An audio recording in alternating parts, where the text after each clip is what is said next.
Whereabouts are you in the States? I am in Atlanta, Georgia.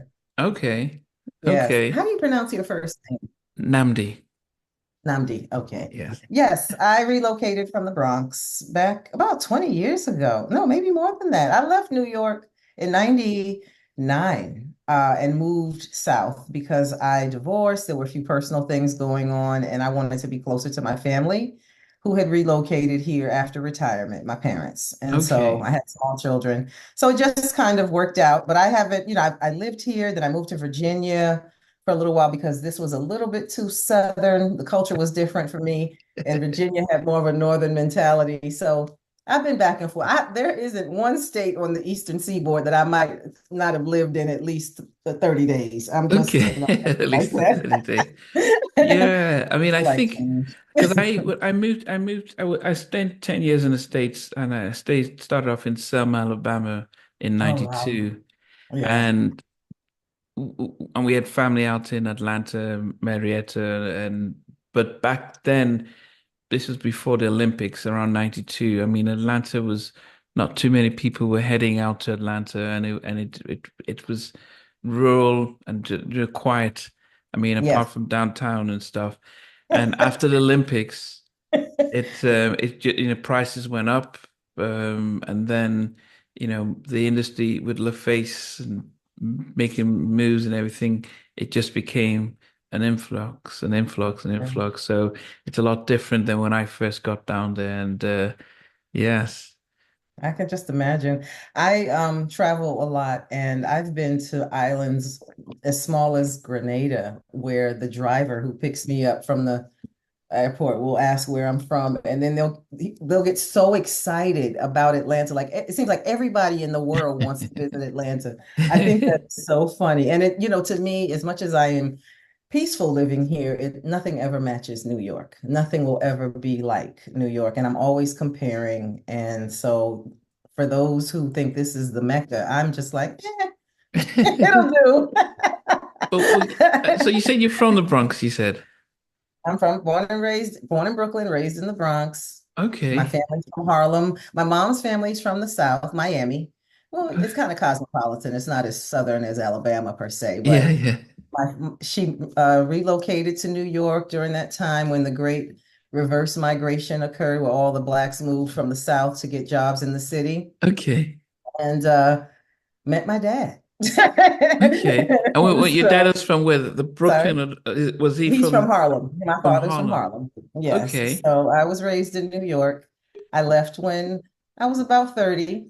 And so everything that is New York-esque was completely, melded into my personality. It's very hard to get rid of some of my New York ways. It's been a challenge assimilating, but I don't regret it. I mean, it's come in handy as well, being thick-skinned and quick thinking. Yeah, but if you go back to the growing up, what was it like growing up? Oh, wow. Because I didn't know anything else. Well, in hindsight, considering that I do know more now that I knew then, I think it was a very risk tolerant environment, meaning there wasn't, I didn't have a helicopter parent. I was allowed to take the subway at 9 years old. We did a lot Wow. of things where I wasn't necessarily supervised. I would go to the store unsupervised. So it was a very fun, free period. It was a little dangerous. I always had a sense of danger, but growing up there, you all simultaneously you're embedding tactics and skill sets that will, accommodate or balance out whatever risk may be present or what you may feel is a risk. So I feel like I developed a level of savvy that I may not have acquired having grown up somewhere where it was a little less action. I also was able to being exposed to different cultures, I took for granted. I moved places where folks they didn't know the delineation between someone who was Jewish, Portuguese, Italian. And I really, I knew those nuances and I Mm. was almost assuming that everyone did. And so I see that as a benefit. It was just so much you learned and absorbed living in a melting pot and tolerance. I embraced other cultures to the extent that I acquired certain traditions that, I just liked because I grew up around Caribbean people. So I just, I ate differently at times. I Mm. was able to experiment more. I think I've been a little bit less scared to try new things as a Okay. result of growing up there. But I don't regret it. I don't have any, aside from the crowds, aside from the grime, I think, if you have the money to live there, it's one of the most rewarding places to live. You don't have to go far for anything. You're not on a time schedule because the city's open 24 hours. That was one of the biggest pet peeves I had. I had to make sure I'm getting to the store before midnight or, doing, there's Yeah. no takeout after a certain time. So those adjustments were hard, but I feel privileged. I feel really privileged to have had that crash course in life, as a New Yorker. Yeah, yeah, I mean, when I speak to guest artists who are from New York, and I guess for those of us who aren't from New York, there is, hip hop became the flag bearer for cities, the Bronx, Brooklyn, True, that's Queens, true. Harlem, then everyone's representing. So we start from those of us who are international, seeing this New York and the different boroughs and towns from hip hop. Um, Mhm. I know, but also everyone seems to, seems to, um, if you were born and raised in a particular area, even if you moved, some says, look, I'm from Harlem. This is how we are from Harlem. Mhm. Others, the Bronx. Now, the fact that your dad's from Harlem, you I'm don't honest with claim that. Harlem. You I say, do. I do. I straddled between the Bronx and Manhattan. Harlem is in Manhattan. So I lived in the Bronx, but I went to school in Harlem. I always was educated in Manhattan. The level of education was different. My mother worked in Manhattan. It was a little better logistically. She could drop me off at school. So I did get the best of both worlds in that sense. And then my Mhm. grandparents and other cousins lived in Harlem. So it wasn't like I was limited. But I do know what you mean about the image or the idea of what New York is like to an outsider. Another point that I didn't make, which we probably will touch on later, is what it was like to grow up during the birth of hip hop in New York. That was something that I didn't really understand was happening around me until I started watching Netflix documentaries, like the details. You know what I wow. mean? Like it was some of the, I'm exaggerating, but certain things I had become sort of immune to because I was used to it. The block parties, the music all night, the mixing of records. I just considered it to be standard fare. As a child, I didn't realize hip hop was gonna make it 50 years either. So that's kind of, you know, interesting too, to think about how I was there and my impact and how that shaped me as a person and an artist. Yeah, I mean, There was were no place to they? escape. Yeah, I mean, I guess, for yourself then, what was it like though? Because I've spoken to different people who during the 80s, when the crack epidemic blew up in New York, Mhm. how it affected families. Um, just the fact that how it spread and how you had to just make sure survival of the fittest. But as a kid growing up, in the 80s, what was New York like? It was, I remember when crack was introduced, but I remember more significantly AIDS as a shift in the way we maneuvered. That it was almost simultaneously. So in terms of the direct impact, I did go to private school, so some of this wasn't necessarily my experience, but I watched my neighbors and friends lose after school programs, lose incentive programs that were available, funded by the government that Mm, enhanced the creative arts. That kind of, I went to dance school. My mother paid out of pocket. I was very blessed. I also learned how to play instruments because of her, her desire to invest in extracurricular for me. But not everybody, some of those kids I went to school with were there on grants. So I lost a little of that community when we went to a Republican government. So when Jimmy Carter was removed and Reagan came in, that was different. That it just shifted. So with AIDS and crack, it was comical and sad. So there were opportunities to get very expensive items for cheap. People were hawking and selling and oh, robbing. wow. So that was new to me as a kid growing up, seeing that I can get the latest sneakers because somebody stole them who was on drugs. That was not a good thing. But then there was the flip side of it, people whose family that who were on drugs having TVs taken out of their house, planning to do things, and the money's gone. So I heard a lot of stories like that. I actually witnessed it. We were heavily involved in the church, and a lot of times those kinds of stories were shared. So it was sobering. It also, but it added to that level, that existing level of um, being careful, or the guard that I had up just naturally as a New Yorker. It was almost not that much different, but just another data point to monitor. I wasn't unaware of the dangers, but that was just one more thing to add to the list of being cognizant of. However, as a child, I mean, you don't really pay attention to I didn't even start reading the newspaper until I was maybe 17. And that's, bad. But I didn't realize what was happening around me because I was engaged in children's stuff. I was active in my extracurricular, running around with my friends. I didn't understand the dangers until I looked back or had a chance, like you said, to compare it to other places. It's very interesting. I pat myself on the back for having come out halfway decent. Some Yeah. people were completely affected by that and they don't know how to function outside of a big city or New York because there's a thick-skinnedness that you develop that doesn't necessarily work in the South where relationships matter more than what you know. Yeah. So, different nuances to it, but I have a general sense that I benefited from all of that, even if it was chaotic. It was just a seriousness to it. If you were involved in something, typically you were serious about it in New York because there were too many distractions for people to just piddle around with things that they weren't really focused on, like church. In the South, there's a church on every corner. I don't necessarily know that everybody is going for the betterment of their soul. It's a thing to do. It's part of the Mm. culture here because it's not like the lifestyles are different from those who don't go.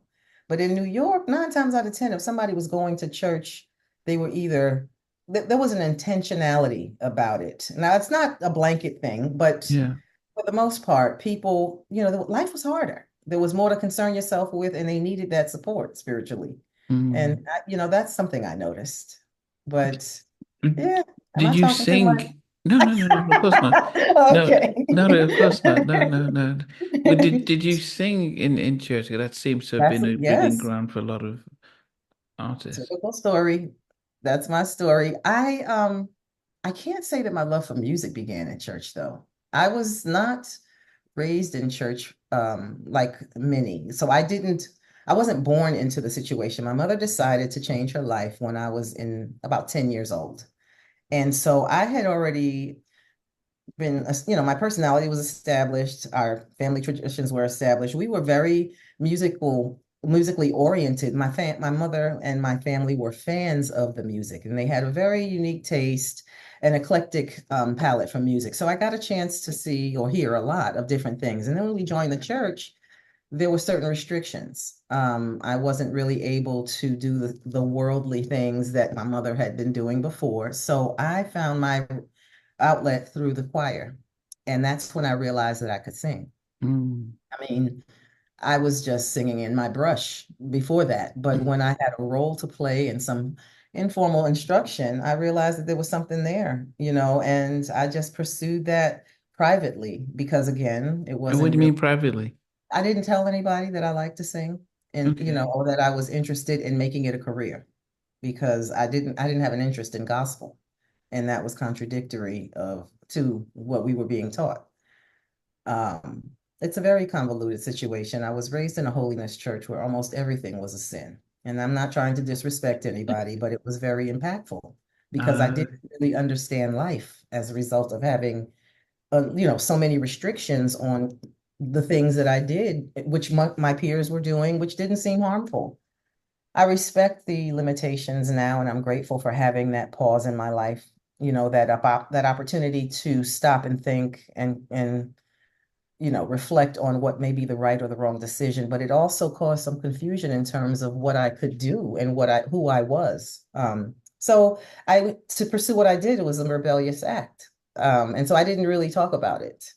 It was it was a surprise to many of those who knew me closely, especially my choir members, when I started singing secular music.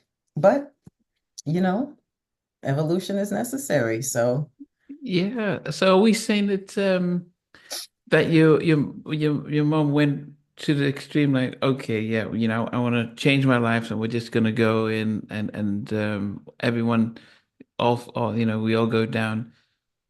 So your church wouldn't be one of those like Baptist church where the choir and everyone could, but it was a little bit more of a strict. It was Pentecostal. Pentecostal is like the next level of complexity beyond Baptist, where the rules are more stringent. wow, So we couldn't wear pants. We couldn't swim. We couldn't go to the movies. wow, Couldn't listen to radio. So wow. I so I walked into this having been in the world, so to speak. And I'm looking at my mother like, what have you gotten us into? She takes all of our classic albums and gives them to Goodwill. Today, those albums could have been worth a lot of money. But where was She dad? thought Where was dad? she was doing the right thing. And this is no dig, but it was just an observation in hindsight that, you know, you just want to do the right thing. And sometimes it doesn't necessarily mean that that's the thing that's going to move the needle in terms of getting closer to the pearly gates. Who knows? Yeah. But I took a leap of faith. So I was in the choir. I was going to school. I was doing dance class, and learning how to play the guitar. And secretly, I was with my pastor's son, which is another, story in and of itself. I was paying $25 an hour to go to the studio to record cover songs because he had a desire to be a producer and I wanted to sing. So we were As pastor's son?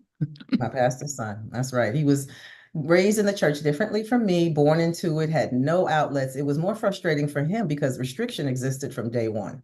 Okay. At least I had a chance to experience it. So we joined forces. We ended up getting married. That is my ex-husband.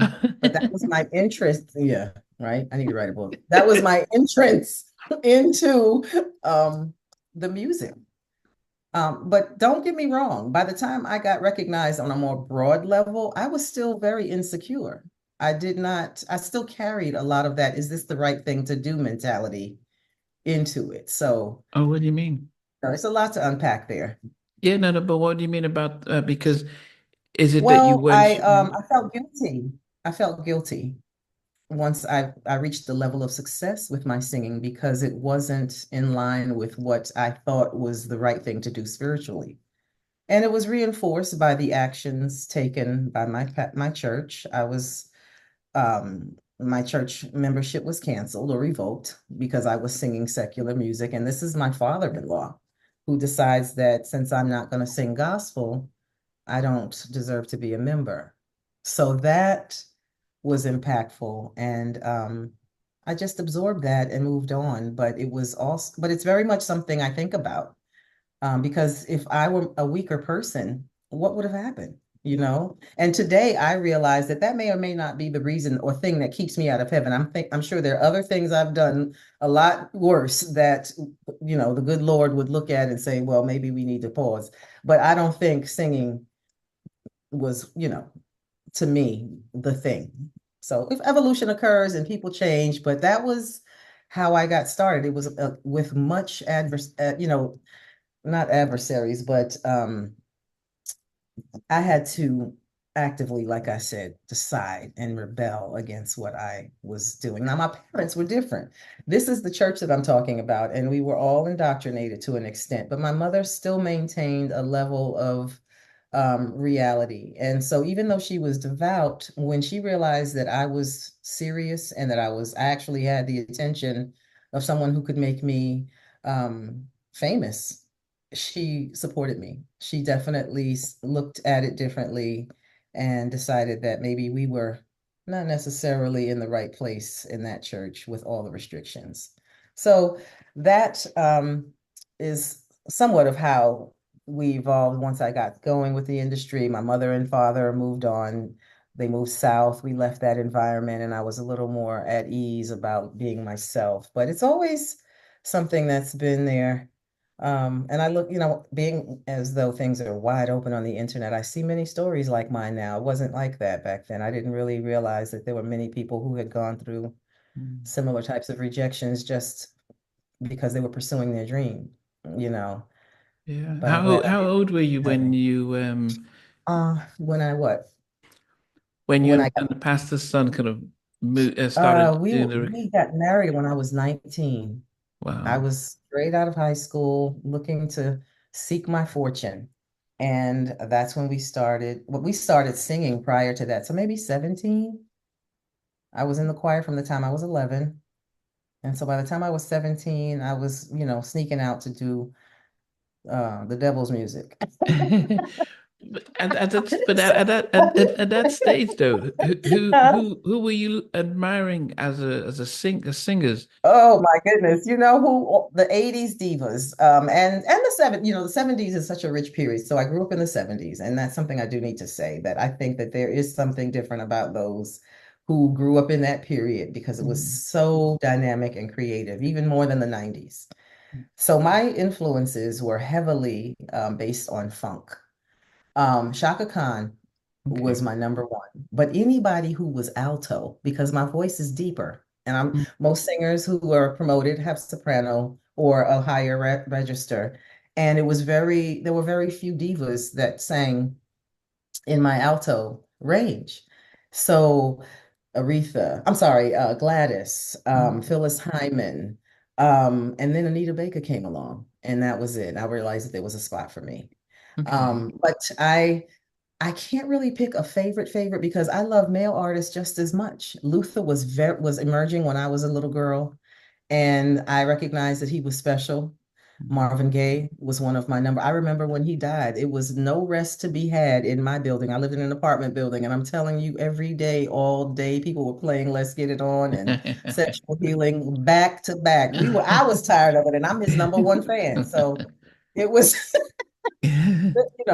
just I feel blessed to Yeah. have that. But I also will say that growing up in New York, pop music and rock and R&B and disco were combined. The radio stations did not delineate. We did have BLS but KTU, WKTU was one of our hottest pop stations, and it allowed me to have a broader palette in addition to what I learned at home of music. I loved Taylor Dane. I loved ABBA, Chicago, classic rock. Like I still to this day seek that out, alternative rock now. But back then, I toggled between the R&B stations and the pop stations. Disco, Donna Summer. Mm. You interviewed Karen White. That was a very good interview. I enjoyed that. She and Pebbles were the ones who influenced my style when I got signed. I mean, I thought back to them and how they presented. They were my most recent examples around that 94, 95 period where I was like, okay, if I ever get signed, I'm going to do my hair like that. I'm going to dress like that. I want Ah, songs like that. So I do, I don't, have a respecter. I'm no respecter of person. If it's hot, it's hot. I love it. yeah. And I'm always on the hunt for something new to excite me. So yeah, I can't pick one. Yeah. But then when when did you think, okay, I actually want to make a career of this? Because that's a big leap, being in the choir in church and then thinking, actually, I want I to, I think it had mean, to do with yeah. socializing in the studio. I was around by going to the studio and being a vocal and providing vocals for this producer's tracks. That was really the gist of it. He was making music and he needed somebody to write songs and sing to him to create songs. And when I realized, after having received multiple compliments from others, people who did it every day, all day in the studio, that's when I said, okay, maybe this can happen. And the other aspect of that was doing open mics. So it wasn't, it sort of evolved. I started off privately, quietly working with one person. Someone said, okay, I think you've got something here. And I started mentioning, that's not true. I was working in a call center and I was singing at work. And a gentleman that I was sitting next to said, you really have a nice voice. I'd love for you to meet my friends who are looking to pursue a career in the music industry. And today we're still the best of friends. And what he did was he invited me into his friendship circle, and I was exposed to the Village, which is an area of New York where the music emerges and art emerges. Usually you'll hear stories about artists and of all types being discovered in that environment. Madonna, Andy Warhol, but music Okay. was very strong And there were open mic night spots. And I would do those events where you just buy a pitch, you sing and you can get a pitcher of wine for free. And then, but I was doing it at all the hot spots. So today, in hindsight, I realized that that was the proving ground for many people like me. But at the time, I just thought that I was testing my mettle to see what the reception was. And so, like I said, as I began to receive more positive feedback and started networking, and then even listening and comparing myself to other people, I realized, you know what? You're not that bad. So I started auditioning to be a background singer Oh. and ended up getting with a young lady who wanted to create her own group. We started writing songs together, and Flex and I ran into each other randomly. We went to high school together, but we hadn't seen each other. I was coming home from work from that call center with my daughters, and he started telling me that he was looking for a singer. And at that point, I was seasoned in the audition world, the demo world. And I didn't, for some reason, I wasn't afraid to tell him, hey, consider me. And that's kind of, how it happened. So it wasn't overnight per se. I would say maybe 2 years, Okay. 2 years from the point in which I was married and really actively, well, not that I was that old, but I was actively pursuing singing, or thinking that it could be more than a hobby. Okay, so if we get back slightly, because if so from the moment you and your ex-husband not sort of going into the studio to the time that his dad found out and says that's it, you guys are out. How long did that take? That was maybe 3 years because it wasn't evident that I was pursuing it until I got on the radio. So once the songs were on the radio, that's when the church found out. And that's when, so that means maybe 4 or 5 years. But when did you guys get married? How? We got married when I was 19. We started working on the music when I was 17. So maybe what, 6 years? 6 years.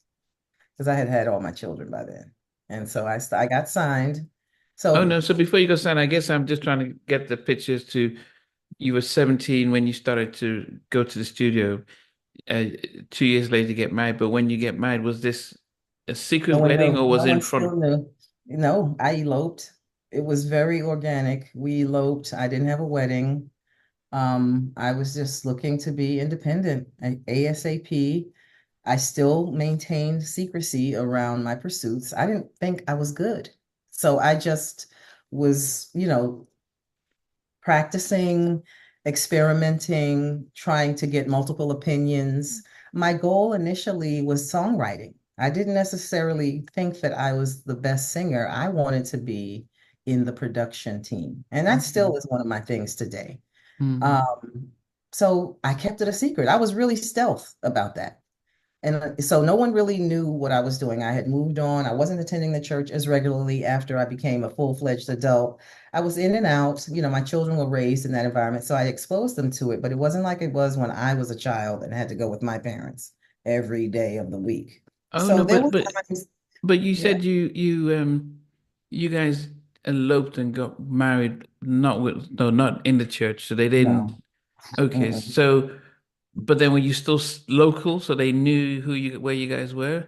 Yep, they knew that we were, the rumor mill exposed that we were married, um, and we got our own place. My ex-husband had stopped going to church by that time. Go figure, his parents were the, leaders of the organization, and he just rebelled. So it was easy for me to pull back. Once I moved out of my mom's house when I was 19, a lot of what I did was not transparent to the world. It was easier to hide behind the facade of just being a working mother and wife.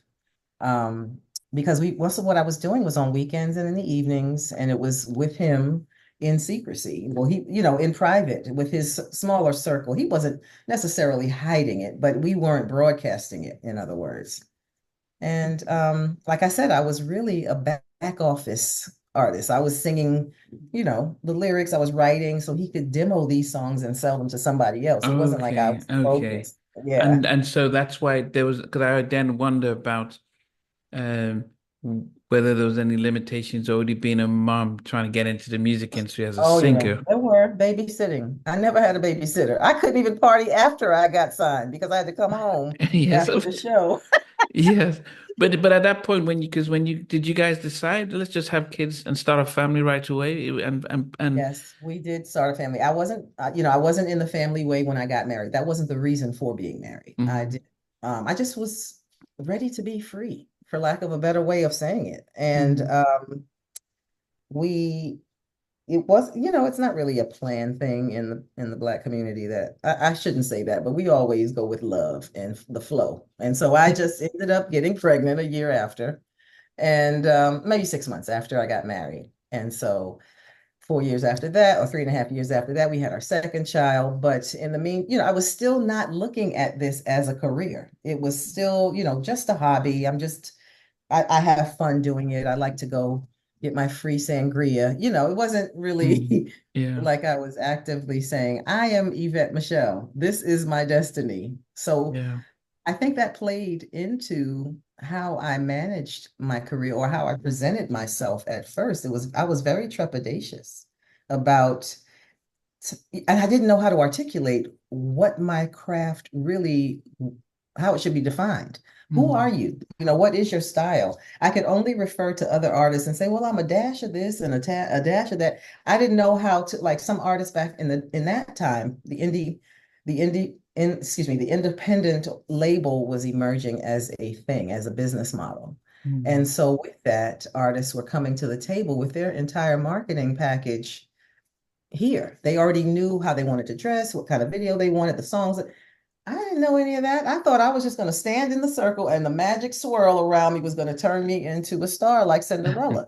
I just figured they give me the songs that work. Somebody who's an expert will look at me and say, "Oh, you need this." I was so unrealistic. So I vacillated, and I think that kind of gave the impression to those that I wasn't sure about who I was or confident. And so mm, that was something I had to evolve from too. But yeah, it was I hadn't been in a professional studio when I got signed. I was in studios that were makeshift. mm, They had official equipment, but it was in the basement of someone's house, or it was in the back shed of someone's house. It wasn't like I was at, D&D or downtown in a real studio. So it was a learning experience from day one. It's so just just the yeah entire journey. so you say when did you around what year did you run into Flex that you hadn't seen since high I school? would say 94, 94. 94. Yeah, because 95, that's when Every Day and Every Night came out. So it was the fall to winter of 94. Okay, so if we go back to That's about when his mixtape. yeah, so if we go back to say 90 well by 92, we're getting Uptown, Yeah, Jodeci, Mary J. Blige, we're getting that SWV was with I'm another So Into You. influence. So when Uptown and SWV and the intro all that stuff was coming out, are you then thinking, oh, I can get there, this should be me, or are you still thinking, let me just write and demo songs? Well, because that's a pivotal time. Just wondering what was going through your mind then. That's a good point. That's a good point because I do have to give that its proper acknowledgement. I lived in the Bronx in that neighborhood near Mount Vernon where Heavy D, Albie Shore, Uptown Records artists lived and existed. I was highly influenced by that because it was somebody that I could see, touch, and knew that had made it. Mary J. Blige, though, was the one who really sealed the deal for me. Like I mentioned earlier, I recognized that the music industry had a place for different types of voices. Mm, But when I saw Mary, who really mimicked my life, I was that person that she represents through song, mm, her lifestyle as a city kid, growing up with the bumps and bruises in the city. That was my world. So there was no pretending. And I was like, oh my God, they took her as is, or she's accepted as is. the way she dressed, even in the early days, was the way the girls in the hood dressed. And the other thing you need to consider is that in New York, everybody can rap, so it's like, how do we pick the best? Some of it has to do with luck, some of it has to do with preparation, but it's not always just talent. So to see Mm. somebody who mimics or mirrors you is really, really encouraging. And that's how I saw Mary and Al and have rest in peace, Eddie F. These guys who I had been Mm. going I to the mean, Heavy D, playground. you mean? Huh? You said rest in peace. And you said Eddie F. So I was thinking, no, you mean Heavy Heavy D, D? Heavy Yeah. D. Okay. Okay. Eddie F. Oh, not Eddie F, but I just referring to the fact that he was somebody that I knew Oh, you knew of Eddie. from the Okay. block. There was a park that we all congregated at called Fourth Street Park. And almost all of Mount Vernon really was Bad Boys' first staff, like the dancers, the wardrobe professionals, some of the office staff were from the neighborhood. So yes, that uptown early bad boy era really brought it home as though, to me, as though this is something that's possible. And so after that comes, is when were you focusing more as a songwriter, or were you still thinking about becoming an artist? I was thinking both. I figured if I could be functional in the industry as a background singer and a writer, Mm, perhaps my time would come. I wasn't pursuing it, but I hadn't excluded it as an option. Running into Flex allowed me to pivot. I wasn't a girl group. We were aspiring to be a girl group. I was afraid to be a solo artist for mm, some reason. I didn't want to be on the stage alone.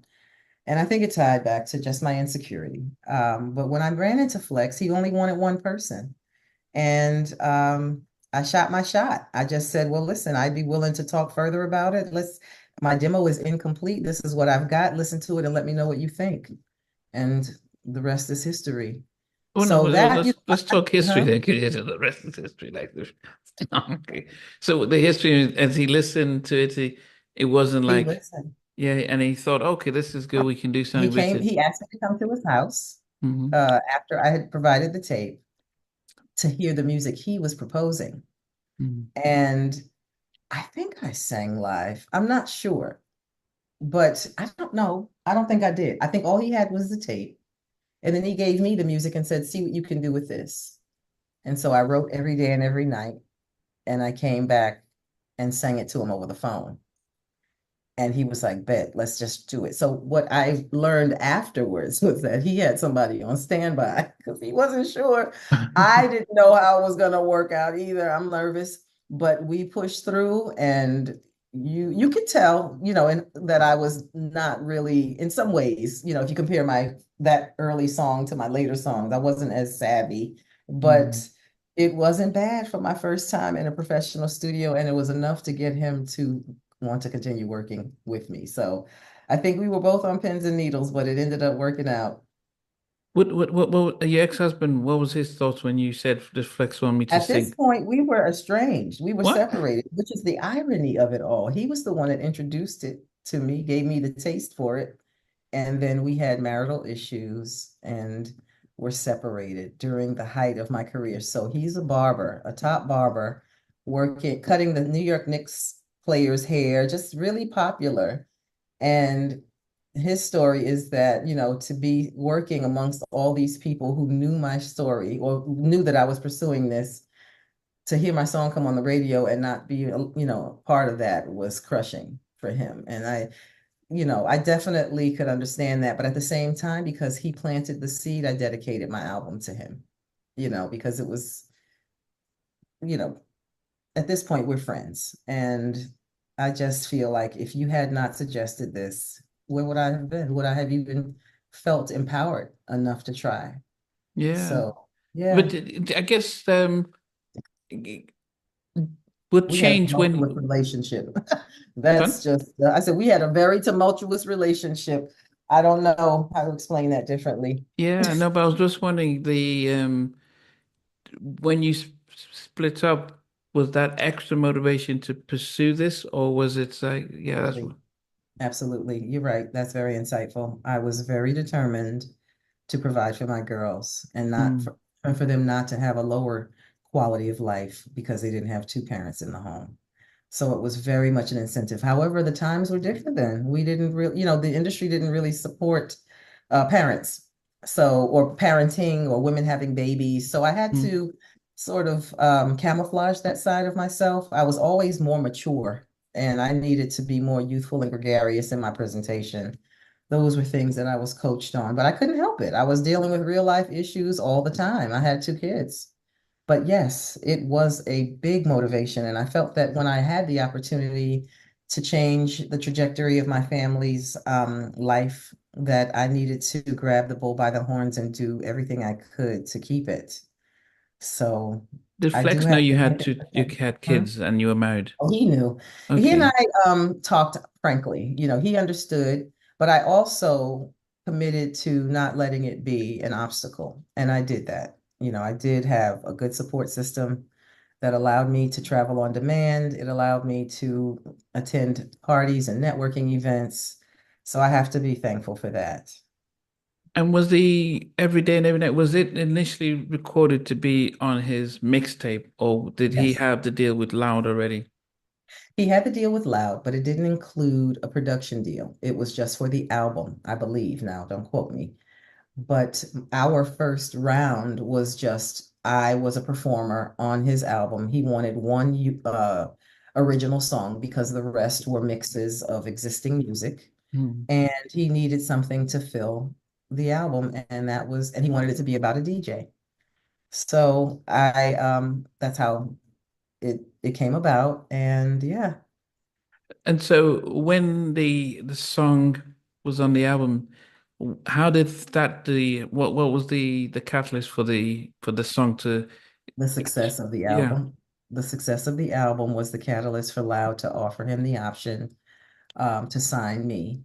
The I think that I don't remember the number of units sold, but there was a lot of positive feedback. There was curiosity about who this artist was singing on his record, and it opened the door for me to get Loud's attention. So I was signed to Flex, but it was through Loud RCA. So in some ways, I was able to take advantage of the corporate support that RCA provided with marketing and promo or PR. And then Loud was learning it's the ropes. Steve Rifkin was he had a lot of foresight, but we were all babies in the game. And so it wasn't like there was a blueprint for me. There was a lot of, you know, I guess strategic planning that needed to occur to figure out how to deal with not deal with me, but manage me as an artist. Where do I stand? There was a push for me to be more hip hop, a push for me to be more dance. So those were the growing pains that existed. And I think that perhaps it had to do with the fact that we were an independent label and we were just feeling our way around. But yes, it was because of the success of the first single that I had an opportunity to do I'm Not Feeling You on the second mixtape. And while I was recording and promoting songs for Flex's mixtape, I was in the background recording my album, creating songs, working with producers, meeting people, trying to come up with other music to fill up the album. So I'm exciting times. yeah. Sorry. No, so I was gonna wonder then,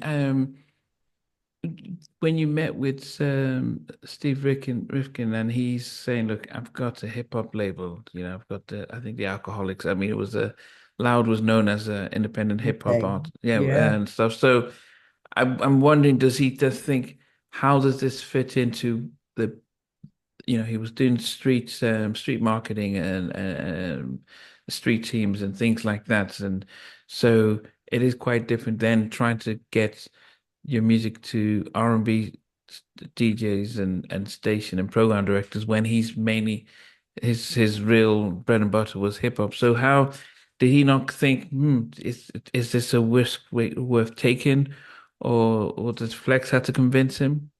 I think that the answer is yes. He felt he was risk averse. They had tried R&B before me. I forgot the artist's names, but there were two other attempts at having a singer on Loud.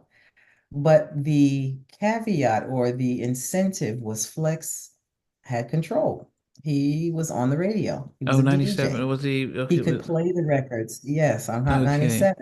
So to be in his good graces meant that your artist records were going to play. In my case, because I'm signed to him, he barely allowed the record to be mastered before it was on the radio. He's playing. And so I had the advantage of instant notoriety in New York City because this guy was playing my record all the time. He did the same for Wu-Tang. I'm sure there was some handshake agreements behind the Yeah. scenes where people, leveraged him because they knew he had that access. But yeah, that to me, this is my opinion. Mm, I believe that's what eased Steve Rifkin's concerns because even at a minimum, he could test the viability of the record because it would be played. He didn't have to pitch it. You mm. understand? Most times you have to get someone to work the record. It wasn't like that for me. But fortunately, because of Yeah. Flex's role. Yeah. And then being also, yeah, big at the time, the biggest station in New York, I Yeah. guess it meant that doors were open. But then, And the DJ songs. The DJ songs were another element. It was a sales pitch in a sense. If you play the record as a DJ, he had a record pool. He was pushing the record through the pool. Every DJ wanted to play I'm Crazy for You, Mr. DJ. Between Janae and myself, every DJ wanted a song like that to open their set. So I okay, had that, okay, you okay. know.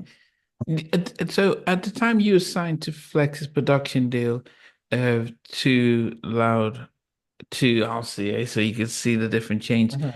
Mhm. Had you read How to Make It in the Music Industry, the Kasif book? Had you read all the books so you knew, okay, well, I'm signing off and splits and publishing royalties No, I'm the typical story. I'm the typical ignorant story. I didn't read it until after I got shafted. I'm just playing. No, I told you I went in with unrealistic expectations. I didn't know what to expect. I thought that there was a magic machine that would take me and do what they needed to do. I just didn't. I trusted everyone around me to be an expert in their thing, and I went on that. That's one of my biggest regrets. I did not have, I knew who I was as an artist, but I didn't articulate that. And I didn't press the issues around the business because I didn't want to seem like a diva. Now, mind you, there were times when I did have to fight for my rights, and I did somewhat develop a reputation for being not difficult, but demanding or persistent, I should say, about getting my just due. Because I had, an accelerated path to fame, meaning like I mentioned, I was in these promotional shows given by the radio station, the super fests, and all of those events had other artists that were in my category, but had the backing or the all the mechanics around them, like the banner, the wardrobe, the this, the that. So I had a chance to observe and say, okay, well, this is what I need. This Mm. is how I can better compete. And so I had to push for those things. And those were the things that Lau didn't intuitively know because they hadn't dealt with an R&B artist. So to them, I was needy, probably. But in my case, I just wanted to represent them in the best light, in my It, mind, to say.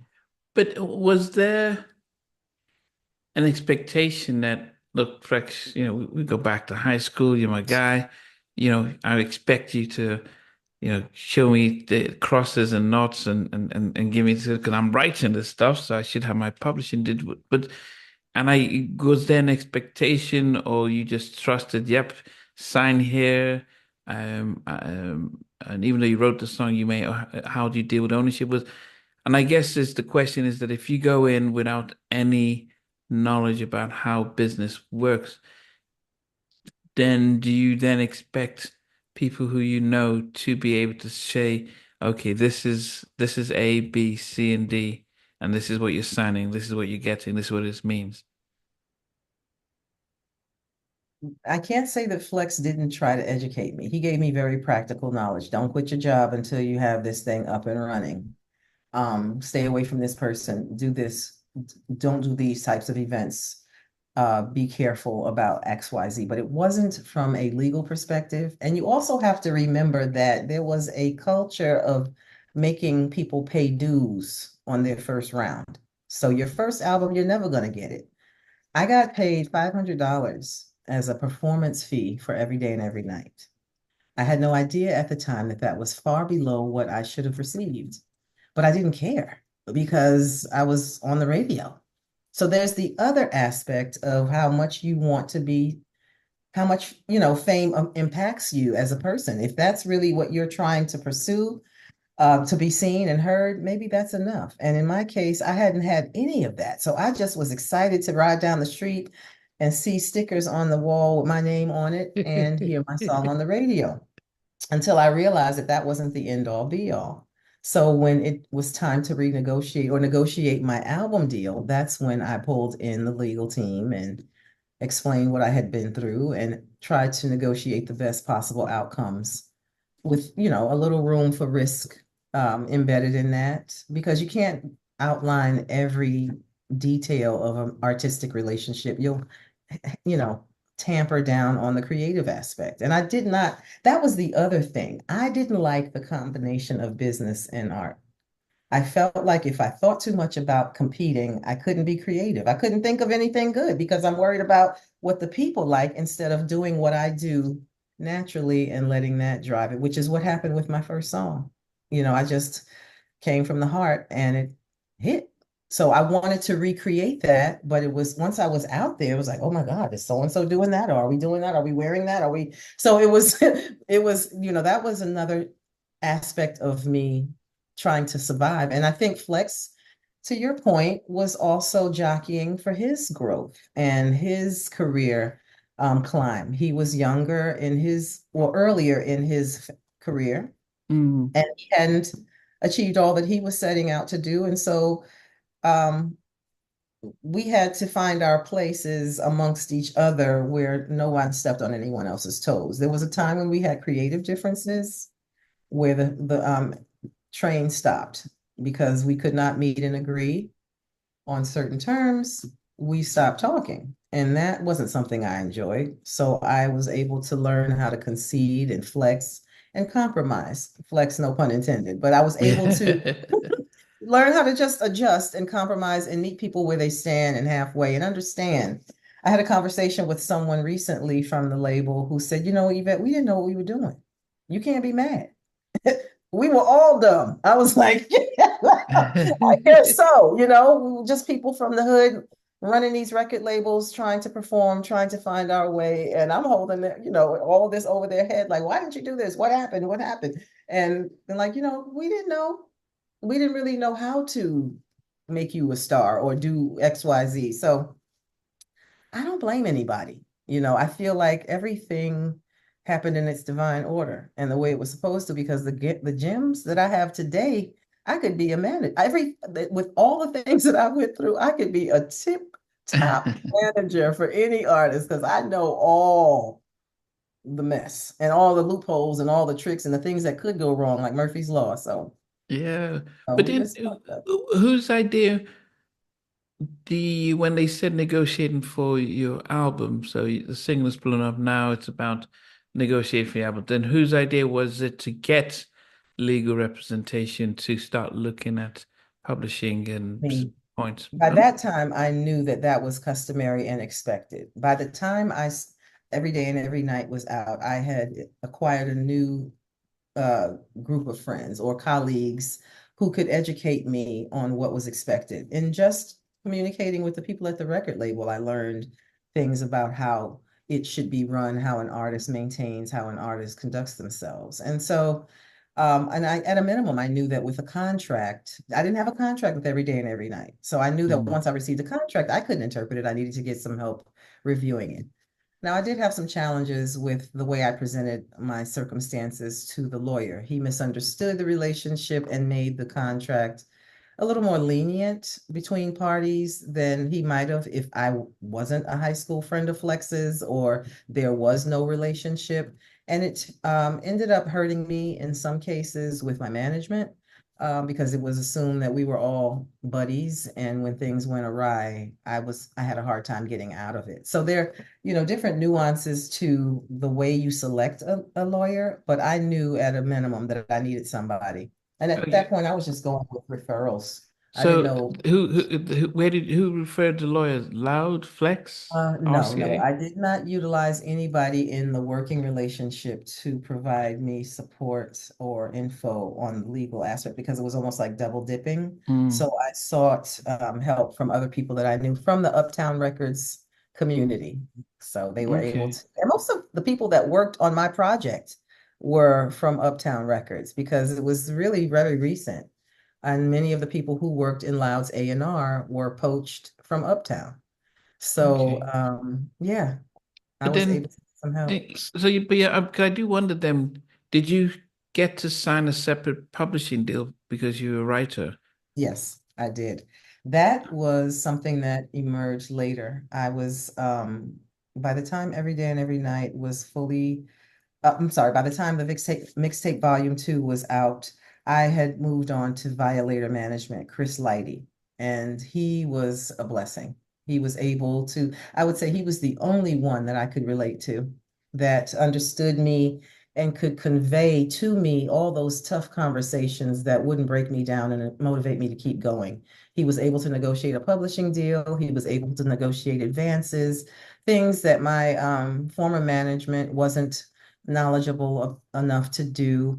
I had everything happened so fast. I chose friends as my employees. I didn't really have a professional team at first. And so I make this one song and then I do videos and I'm starting to engage with artistic people, the dancers, the makeup artists, the Mhm. hairstylists. Those on the outskirts of the industry were educating me on what to do because they saw I was naive and green. Wow. And yeah, so it was almost like trial and error. But how did Chris Lighty agree to take you on? Because He was on managing Flex too. okay, but So he why did was, he agree to take you on? Because I think most of us who knew Chris and Violator, Mona Scott, knew them for Busta Rhymes and I think Missy at the time. So they were we probably knew them when they were at their peak, having big artists. But at the time when you met Chris, did they have a big roster of yeah, artists that they did. Buster was Buster by the time I was out. He had done the song with Janet and he, skyrocketed. yeah Chris was there. He was working with 50 Cent early in his early days. So he was mm, very much established, but they had Violator Records and yeah Violator Management. And so Chris was very instrumental in managing DJs and other artists, mm, like you said. And so as Flex knew that he was limited in certain ways. And he felt like Chris would be a good choice for me, someone who was seasoned, knew the business, but also knew hip hop and the unique place where I sat mm, because I was R&B, but it was in a grimy environment. It was more or less that my appeal was the polish in amidst the mud. So the people mm, who were attracted to me were not necessarily R&B lovers. I infiltrated a category of music that was strictly hardcore hip hop. And he knew how to help me join the two because I wanted to be a singer, like someone an mm, artist would respect. I necessarily didn't want to just be a hook singer. mm. He helped me understand that I couldn't have live instruments on every song. Like those are the things that I had to speak with someone who he was able to deliver those tough messages. I was Yeah. being very adamant about this is what makes me me. And he's like, you know what, you can be flexible. You can do things that allude to what you're trying to get to, but you don't necessarily have to be so black and white about it. So shout out to Chris. I learned so much in a short amount of time. He moved the needle for me. He showed me what a real manager Mm. is supposed to do. And yeah, great loss for the industry. I'm just one speck of a person who has been impacted by him. There's so many more with stories much larger than life than mine. Yeah. But I'm just grateful to have had a chance to know him. Was Mona with him at that time? I'm not sure. I don't think so. I think she came in the late 1990s, but I could be wrong. I didn't Okay. interact with You Mona. just made was mainly with Chris. Maybe she Okay. was. I just didn't have an interface with her because she was more on the label side and I was on the management side. Okay. Okay. But he was And highly respected. yeah. Yeah. And so you've when it came to putting your album together and getting the producers to work on it. Whose idea was it, to get Full Force and Herb Vincent Herbert and Dinky Bingham and Those were the one that was the time where there was a lot of there was conflict. That's the point that I was making earlier about the creative differences. Full Force pitched themselves. They called the label because they liked the speaking part of I'm Not Feeling You, which reminded them of Orange Juice Jones. They're very yeah, I saw you. Yeah, silly. Yeah. So they were like, I heard that. I think you're great. I think that's funny. I'd love to be able to present songs. So there was some that came through those channels. They called loud and said, can we pitch? Some people pitched based on relationships that I had built from the time when I was pursuing background singer roles. And they were like, when you get your shot, call me, those kinds of things. Mm, And then some were from Flex's catalog. So he had his relationships and friends. We bumped heads. He didn't feel comfortable buying a song that he hadn't heard. So most times the process is you hear a reference or a song that mm, or a vibe from the producer. Let's say, okay, so there's a difference between selecting a song that's already pre-done that can be mm, shopped to anybody, and then there's one that's built from scratch, like Babyface does. mm, So you do the relationship building, you get to know the producer, and then he works on something. You give him half the money up front, and then they present you with the product, and then if you like it, you give him the other half. Flex was not doing that. He was like, I need to hear the whole thing now because I'm not wasting my money. mm. That was tough. That was tough for me. So I didn't have any custom made songs. Everything that I had on that album, except for maybe, no, I don't even think Full Force created a song for me custom. So I had to pick shelved songs, and that was a rub. I didn't necessarily feel that that was, as authentic as it should have been in terms of representing me. I didn't have much of a say there. So I would say it was 50-50. What I did was I tweaked the songs that I had. That was my way of inserting myself. I would rewrite the lyrics, Mm. or I would modify the bridge, or do something to put my stamp on it. But that was the extent of it. But again, as I said earlier, the first round for every artist is to pay dues. The second, album, you get to do what you want to do. So that was my thought process. I Okay. felt like that was, what I had to do. I just had to be creative.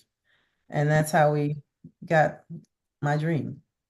Dinky So, Bingham was but you know what? I did get lucky because some of the people who pitched were people that I admired. So Ira Schickman, Dinky Bingham, those are people who I admired from the so Jamaica when did you Boys. know Dinky from? The Jamaica From Boys his or? songs, the Jamaica Boy, I think it was Jamaica Boys. He was Mm, a highly sought after producer around that time. And yeah. I was his partner.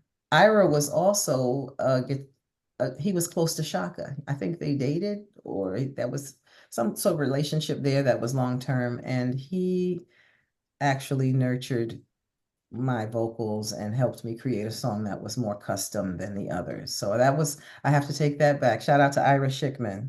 Mm. Um, he was able to get Malini Khan to sing backgrounds, which was amazing for me. I got a chance to meet Shaka, who was my idol. So those are great moments, from You mean her Chaka's daughter. daughter? Yeah, Okay. Okay. sang on My Dream. And yeah, that was a big moment for me just to be that close to someone related to Shaka Khan. Okay. Huge. Okay. Okay. Listen, Did all that other stuff was out the window. I couldn't care less. I'm Yeah, like, she okay, did mention that when yeah. during the interview that she was in New York doing background vocals and things like that. So this was Hmm. probably one of those times. Okay. Yeah. Okay. Yeah. What was it like working with Full Force? Oh Did man. you know about Lisa and Cult Jam and Shirley Pepsi Riley and That ex-girlfriend was an and honor. That was a just as much of an honor. As a New Yorker, who doesn't know about Full Force or Lisa? They were our people, our hometown people. So it was exciting. And it was also a relief because after the first session, I knew that they would bring out the best in me. Mm, Many of the other producers that I had, with the exception of Ira, were not musicians. They were just able to create nice beats. And then I had to build around that. mm, Vincent Herbert, I would say, is an exception too. But that was another song that was previously created. I didn't have a lot of fluctuation in that. mm, But Full Force took their time. We built relationships that we still maintain today. Not as close as we were back then, but definitely accessible. And I can check in on Lou. He's like my favorite of the brothers. He's so silly. But during my hiatus when I wasn't active, he would send me flowers for my birthday every Wow, year, wow. never to be forgotten. So I have to give him a shout out. He was definitely a friend. And Okay. the recording was a positive experience because, again, I'm flying Tuesday, home Wednesday, recording for 24 hours straight. Then I'm back out on the road. So Yeah. I wasn't even, and I'm trying to take vocal lessons at the same time to build Mm, my live performance stamina, as well as manage control my voice in the studio. So there was a lot to deal with. And they helped me understand that this is all par for the course. They gave me a lot of anecdotal information. mm, If you think it's bad for you, you should know how it happened then with so and so. And so all that stuff made me feel better about myself and about my project because I came into it thinking that things were linear. Like corporate America, you do this, then you do that, then you do that, and they're all building block. But things can go mm. in a winding path and still be okay. So yeah, I definitely see that as a highlight. When when the album is finished, it's handed over to Loud to distribute. How did you feel? Because if I was just looking at albums that came out in '97.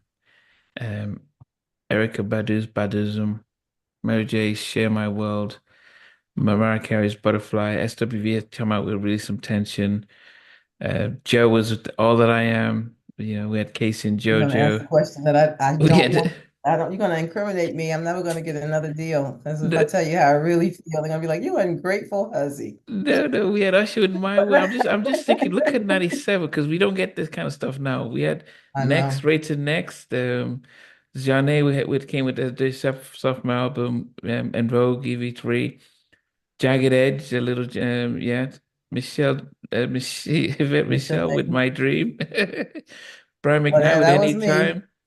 We had all, who else did we have here? Joe with, John B, Cool Relax.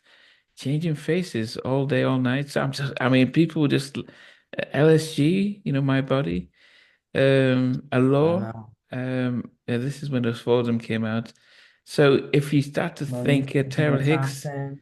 um, yeah, Hmm. Mario Winans, and I'm just looking at the who else? Sort of Brownstone still climbing, Missy with Super Duper Fly. So in a way, I'm just saying how some of the albums who even in Brownstone, so their sophomore album didn't do as well as their debut album.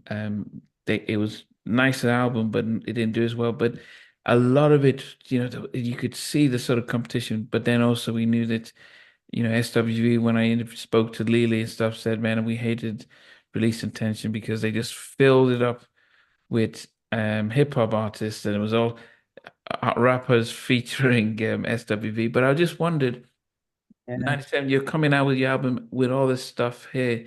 Did you feel Loud was able to push the album to to the right audience and pick the right songs? Because there was a lot of big songs and albums that were out um, to compete with, to try and get noticed. I don't. I feel that that was where the issues lied. I I think I mentioned earlier that I spoke with someone about it in recent years, and they said, Yvette, none of us knew what we were doing. That was what I was alluding to, Mm, because there were opportunities that were missed that I thought were obvious. There was no clear direction for me. I can tell you my marketing plan, file consisted of Mary's marketing plan, and that is no exaggeration. They basically used her costume jewelry, her stylist, everything that she had used to build Mary J. Blige was mimicked for me. I was told by someone, we'll make you the Bergdorf Goodman Mary J. Blige, the H. Bendel, the more expensive Mary. So there was no real, and I blame myself to an extent, like I said earlier, for not being able to articulate it clearly enough to push anyone in a certain direction. The competition is something that I don't think I did factor it in because I was under pressure to perform. And I knew that I was surrounded by really high performing artists in my genre, even though we were all young. Mm. That really added a layer of pressure that I had not anticipated. So, to your original question, no, I wasn't as proud of my album once it was complete.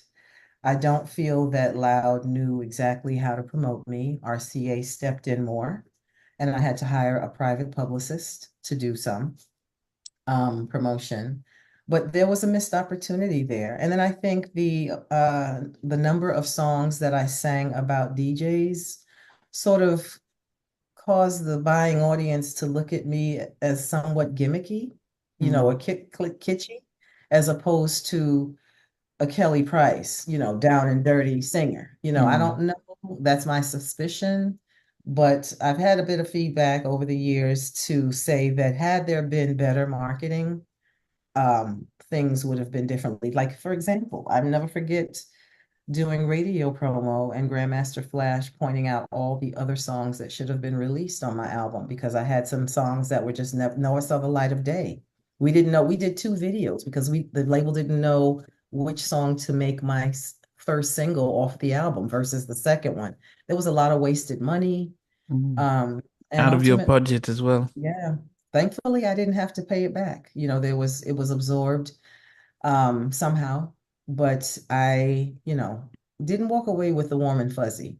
I was a little disappointed because I felt like there was more that the public never got to see, even within that album. It wasn't a terrible album, but I don't know that it was, my artistic baby. But I still feel like there was a lane for it or an opportunity that was missed, like I said. But then But with again, the competition was crazy, so who knows? It might have been the same result, but with us, considering.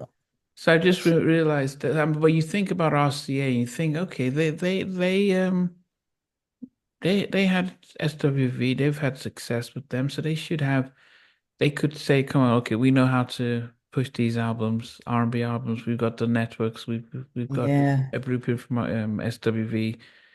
But did they just leave Loud to run it, and then they just they did did. it? I think it had to do with the dynamic of the relationship or the structure of the agreement. So I don't think they were at liberty to do, it was Loud's responsibility and Flex's production company to do Mm. all of that, I guess, marketing and support. I used RCA's publicist for bigger events, but shout out to Mary Moore. But I didn't really have a lot of RCA involvement until I went and traveled overseas and had to visit the label execs there and do promo. That's when I was exposed to RCA the most. So the Okay, branding was there and the distribution was really the responsibility of RCA, okay, not the incremental marketing. I think I sold maybe 65,000 records the first week, and within a month I was dropped. wow. Within 2 months I was dropped. How did that feel like? I was coming home from a European tour, and my lawyer called me and told me that Loud wasn't going to exercise their second option, which is a clause in the contract that says, based on certain criteria, we'll do another album. Yeah. And so I was thinking, well, I'll just push through because I have another shot. I have a second album, but then I never got it. So What's that like when you get that call? it was devastating. It was devastating because it was something I did not expect at all. I thought that I would at least have a chance to, I don't know, spread my wings, build a relationship, explore. I thought that I was valued in a way that maybe I wasn't. It seemed to be very much checks and balances and tactical versus we just want to grow you as an artist. And I get it. It was everybody had a record label. Everybody had a first lady. There were so many choices. So I do understand that maybe I missed a moment that I didn't nail it the first try, perhaps. But my story's not unique. It happened to some artists that were more successful than me, and it was very painful. I couldn't talk, I couldn't listen to the radio for years. Yeah, I guess during this because I time, just, okay. yeah, I was just saying, I didn't know where in the process I could have done something differently, perhaps. But it was business. And that was the biggest takeaway, learning how to separate personal from the business. And once I mastered that, I was okay with it. I saw it as you weren't generating any revenue.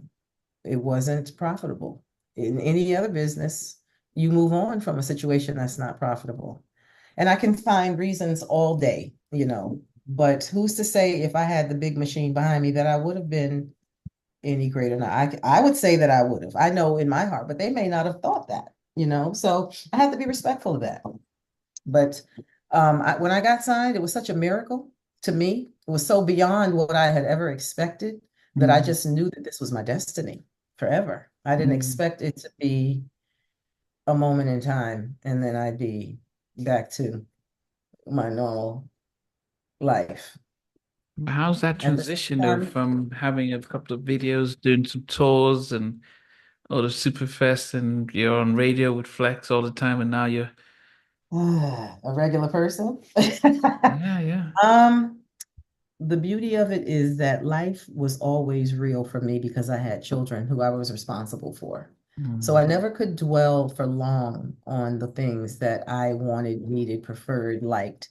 I was a mom first, and life had its demands and they never stopped. My children didn't understand what was going on and they still had needs. I still had to put on that happy face for them. And it allowed me to focus less on myself. So in mm, the end, it was a blessing to have that type of family dynamic where I had to address life in its realest forms and couldn't get caught up in my woes. It was hard. I remember having to get a job, and I still lived in the New York tri-state area, and I was afraid to take the job because I hadn't managed my money. Typical artist situation, not used to it, and spent a lot of money. And when I had to go back to work, people recognized me. Aren't you mm. Yvette Michele? No, I get that a lot. Was lying through my teeth, but I didn't know how to explain that, the artist's life is not always stable. So I left the state to get closer to family. I had a strong management team. So that was the positive. I had by that time evolved to work with a group of people. They were called, I think, two boys from Newark or three boys from Newark. I can't Oh, remember, three but boys from New York. I thought they were three boys from producers. Newark. Yes, it was me, Craig Mack, Keith Murray, Donnell Jones, Missy for a minute again, because she bounced around, and somebody else. But we were all in the same management group, and they told me to move south, secure my child care situation, and they were going to work on another deal. Unfortunately, that never came, but that's how I relocated to Atlanta to be closer to my parents, who were my support system for the kids. Okay. My ex-husband and I had divorced by then. He relocated to Virginia. Mm, So when I didn't recreate that opportunity as quickly as I'd wanted to, I moved north to Virginia and co-parented with him. And that's where I okay. raised my kids. So And yeah. and his thoughts on, oh my goodness, the labels dropped you. Did he? Oh man, he wanted to say I told you so, but he was too, he didn't do it. He spared me. But I didn't talk about it. I forbade my kids from telling anyone that I was Yvette Michele. I wouldn't announce it. And whenever I did, it was because I'd start crying uncontrollably. So I could not even approach it. I remember running into someone, I made some friends and I went out for drinks and a gentleman recognized me. And by that time I had had a couple drinks. My guard is down. Oh my God, I bawled in the club and people were looking at me like I was crazy. He was like, Yvette, what are you doing in here? I'm trying be anonymous. Okay. So the good thing is, even though it was painful, it allowed me to become a regular civilian, gave me something to write about. I hadn't lived any life, to be honest, enough to tell stories that were really the kind that I wanted to be known for as an artist. Most of my stuff was about love, breakups, guys that cheated. Nothing, it was within the scope of my experience or the Mm. sphere of my experience. So hindsight is always 2020. And I'm really grateful for having been forced to take a step back because the most important job to me ever is being a mom. You know, your children are your calling card. They are the results of your labor or your work or what you contributed to society. So I feel that I won. I'm very successful in that sense. Excuse me. So there was no, you didn't, did you get on stage at any time? Um, I would get shows periodically, maybe once a year. I would do I did when Facebook rolled around, I was found. People identified me. They knew where I was. But prior to that, I was very much underground. People who were mm, in my immediate circle, like the management, knew where I was, but the shows had slowed down. Like you said, there was a constant flow of new acts, mm, um, people who had the marketing money behind them. So mm. no one forgot me, but it wasn't like I was in hot demand as I was when I was more present. What So I had was, a chance to rebuild. what was Flex's, what did he do when the Loud says we're not going to continue Um, the option? How did he react and what did he do? he was very much in support of Loud's decision. That's the most I can really say. He didn't give me any explanations that helped me further understand why. He didn't, he just regurgitated the same spiel my lawyer gave me. The sales didn't measure up to our expectations or our forecast, and we have to cut it as a loss. To his credit, though, he did give me money to um, develop a new demo because what I was finding, I was upset about being dropped, but I felt that I had enough of a presence to get a new deal or to continue. But when I started talking to producers who I had built relationships from, the first thing they said was, "What do you got?" I'm like, "My album is 3 months old. What do you mean? What do I have? You can hear how I sing and how I." Nah, you need something new because that ain't you. That's not what we're looking for. So I didn't have money to go into the studio and create a new demo, and he provided that. He Mm, gave me a couple $1,000 and I went and tried to record some new songs. It didn't really go, at that point, I had to live off some of that money, so it wasn't exactly the outcome that I wanted. But it was a testament to how fickle the industry is, not Flex, but just the environment. I mean, how is it that I'm being asked to provide new music when my album is brand new, so it just also told me that maybe the album was what I thought, not that good. Maybe that's why I got dropped because the public didn't believe it was that good. So it sort of helped me digest what had been happening to me a little bit better because you do get in a bubble. You think that what you're doing is good enough because you're in the building, but it doesn't necessarily translate to overall success. So mm. very educational, very, very educational. I had a chance to step outside of myself and look at the matter objectively, which was what was needed. Yeah. It Did wasn't easy. It wasn't easy. Yeah, but did you think your whole identity was wrapped into your Yvette Michele, the musician, and so when you get dropped, does it say, "Well, who am I then?" Or what's that That's like? what happened. That is exactly what happened. And then I poured myself so deeply into trying to be good at something new that my identity became wrapped up into that because I had assumed I would be set once I got this entry into the music business. Okay, this is my true calling. How many people in New York City, a city of 8 million stories, gets chosen for an opportunity like this? This must be my destiny. Mm, And so to unravel that was hard. And then I looked at my practical real world experience. I hadn't gone to college. I was a customer service rep. things were getting more challenging. People wanted more. I couldn't even type fast enough to get a decent secretarial job. So I had to really evaluate what I could do to support my family while I continued to try to pursue a resurrection. It was tough. It was Mm, tough. And so I relocated to the South. I moved in with my mother mm, and took some courses on Microsoft Word, maybe a wow. 2 week boot camp, and started working. And that's how I, developed my, I guess, appetite for corporate America and figured out what I could do in that space that would give me the satisfaction that music gave me. And I ended up in IT, project management, because it's an evolutionary thing. There's always something to learn. You never get static. It Mm, allowed me to travel, lead.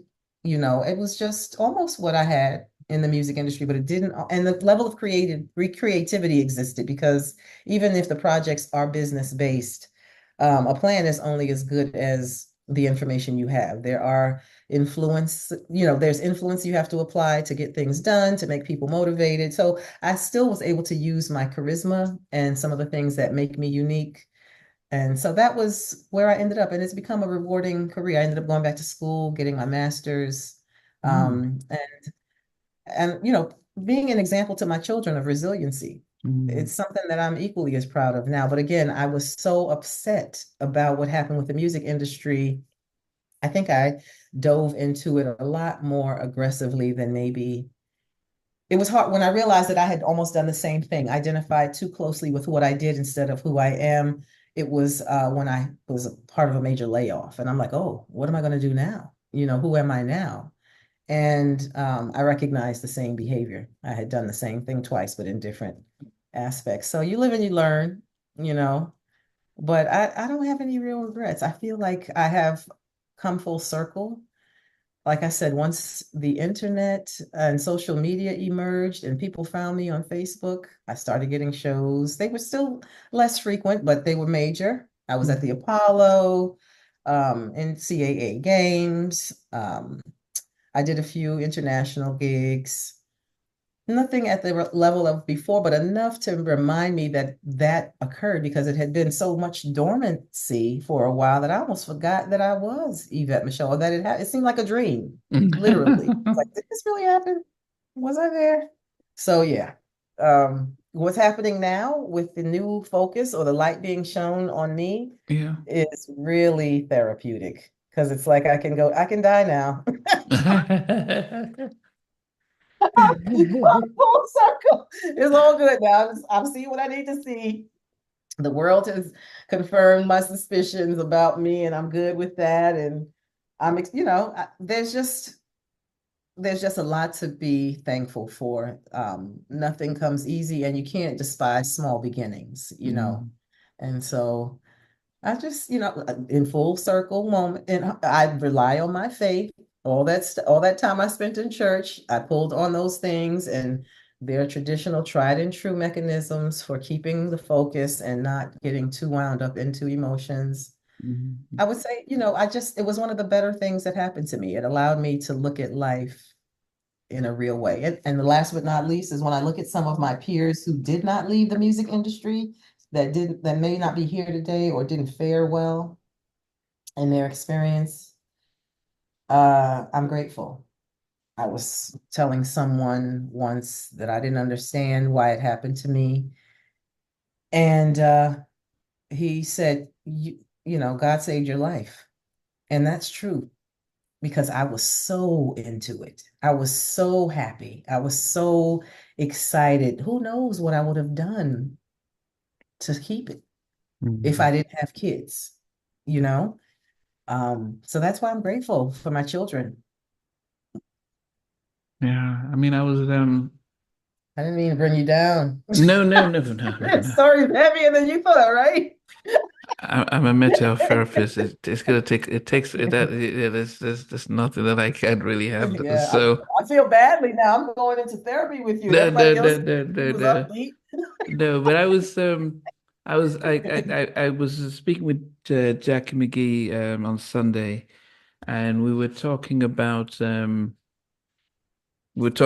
you know the situation with Diddy, and I said that back in 92, I briefly worked at Edmonds Entertainment. So this was Babyface and Tracy Edmonds label, and I was exposed to a lot of things. And and I said that actually, if an opportunity in one of those parties were made, like, look, we can really make you big and all this stuff, but this is the price to pay. If I'm at that crossroad, I have no idea today what I would have said back then just to get I'm in the telling you, that's door. right. And so That's right. it's hard for me now start to blame people who, because if you were desperate to stay in and stuff like that and to really keep it going, there was always going to be a price to pay. And this is not some conspiracy theory stuff. There's always, people That's would right. say, No, I agree with you. yeah, how open the doors for you, but this is what's going to cost. Um, and so I do wonder that, did you were you desperate to stay in that you probably could have whatever it took just to make it? If somebody says, yeah, I can get you a deal at MCA right now, but this is the price. I wasn't. I think that's the part that I was alluding to about the church having rubbed off on me and I didn't realize it. It Mm, was so uncomfortable that it felt unnatural. I was propositioned. I was told that I could get another deal if I slept with someone, or that was that was the implication, and I couldn't do it. I still have a problem dealing with people who don't give me that pheromone charge. I don't, if I have to like you and I can't have an ulterior motive, and stepping into, even though I was tempted, I felt like taking that first step would open the door for things much worse. If mm, I could do that, what else could I do? And at the end of the day, I still have my health and strength. And how would I explain myself? I mean, I struggled with wearing certain things in my videos and singing certain types of lyrics. So can you imagine? I felt like my daughters would pull up the videotape 10 years from now and be like, Mom, what was going on? So I was always cognizant of how I would appear to them. I still had my traditional family behind me, mm, looking to see what was that, all of that was racy for them at that time. So I don't think that I would have pulled the trigger on it. However, I have done things that, such as not fight back when, or not respond to what I considered or perceived to be slights. I have been persistent or more forward about asking for help, and those were not my natural behaviors. So in my world, I would see that as sort of a concessionary behavior or action or conceding or giving in, because I was never one to toot my own horn loudly or ask for help. mm, And so um, I've had some situations recently in my attempt to reintroduce myself to the industry and to meet a new or gain a new following, where I've had to accept starting from scratch or going back to step one, doing clubs, things like that, that I felt like I had surpassed. But have you? Are you? The public's memory is shorter than a gnat's behind. So they need to be constantly, fed. And I had to accept that. It's not about ego. I also had to accept that not everybody knows me now. mm, The producers of today don't value the same things I value, like real music in some cases. A lot of stuff is digitized. I didn't like that. So I had to evolve. And to me, some of that was giving up the ghost. But at the end of the day, you know, anything related to this, the ability to express myself artistically is a blessing and is a relief. It's it reduces my cortisol levels. It just makes me happy. mm, So I take it in whatever form it's in, as long as it's not demoralizing, and as long as I ensure that there is no misinterpretation as to how I feel about myself or who I am. I don't ever let it go too far or do too much. I've been in some rooms where I've been around famous folks who I had relationships with in the past, and they look right past me when I say hello today because they're on another level. That was humbling, you know, but I wouldn't react in the way that most people probably would. I didn't get angry. I didn't try to make a big deal of it or bring attention to it. I just chalked it up as that's not my problem, that's yours. And I just move on. But, you know, that's part of my personality too. It takes a little bit to ruffle my feathers, and Mhm. I do have a strong sense of self. I may not have been able to articulate who I was as an artist, but I know who Michelle is, and I know what I will and won't do. So it's been a journey. It has been a journey, and I'm very grateful for this opportunity to even tell my story. Can you Mhm. imagine holding all this in all these years? I think this is the first interview where I've been this candid. Okay. Are you going to use all of this footage? Will there be some editing? Probably. I do wonder when you decided to actually come back into the industry, because if you're thinking 24 years later, I where know, right? labels are now even laying off, I mean, laying off stuff because they're losing the battle with music. Music, unfortunately, doesn't have the monetary value it had back in the 90s, where people went out, bought an album. I think any label would love to get 60,000 albums sold. Even people who just Thought so about that today. yeah, so that's like wow, if we could sell that many, that shows that we're bringing in almost $500,000. So there's some cash, but we're not even able to do stuff like that. So in an industry, an industry where anyone now, you could decide to bring out an album with 12 songs and just push it out in the ether. Um, is there as an incentive to go and write the kind of music that you wish you could have done back in 97? Or is it more like, I can do shows and tours and there's no point trying to come up with anything new because I'm not gonna The make. window has passed. Yeah. So what It's a is it? mix. I had to evolve into thinking more broadly about potential. I did limit myself when I first entered this. It started with me just singing at one of Steve Rifkin's birthday parties, and a peer from the record label said, you need to get out here and get some of this money that's out here. The 90s is resurging, and you Yeah. still have. That was the seed. And my expectations were low. It was simply, I just want to work. I just want to perform. I wasn't thinking about music. I had attempted many times in the past throughout that journey of re-educating myself, living a normal life, meeting people in other states. And I did attempt to do new music, but it never sounded the way I wanted it to, or I felt like the sophomore curse existed. I was always more nervous about coming out the second time because it validates something or invalidate something. Mm. So, with that said, I had to look at the mechanics today and how I enjoy having a level of closeness or proximity to the artists who I love. I enjoy being able to see behind the curtains to see how things really work, the mindset and the things that folks who are in positions of power use as decision-making tactics. And I realize that no one will ever know what it is that I have to offer if I don't try, if I don't put it out there. So even if it doesn't fly because the overhead or the mechanics involved in getting it out there is so low, it behooves me to give it a shot and do something more than just perform.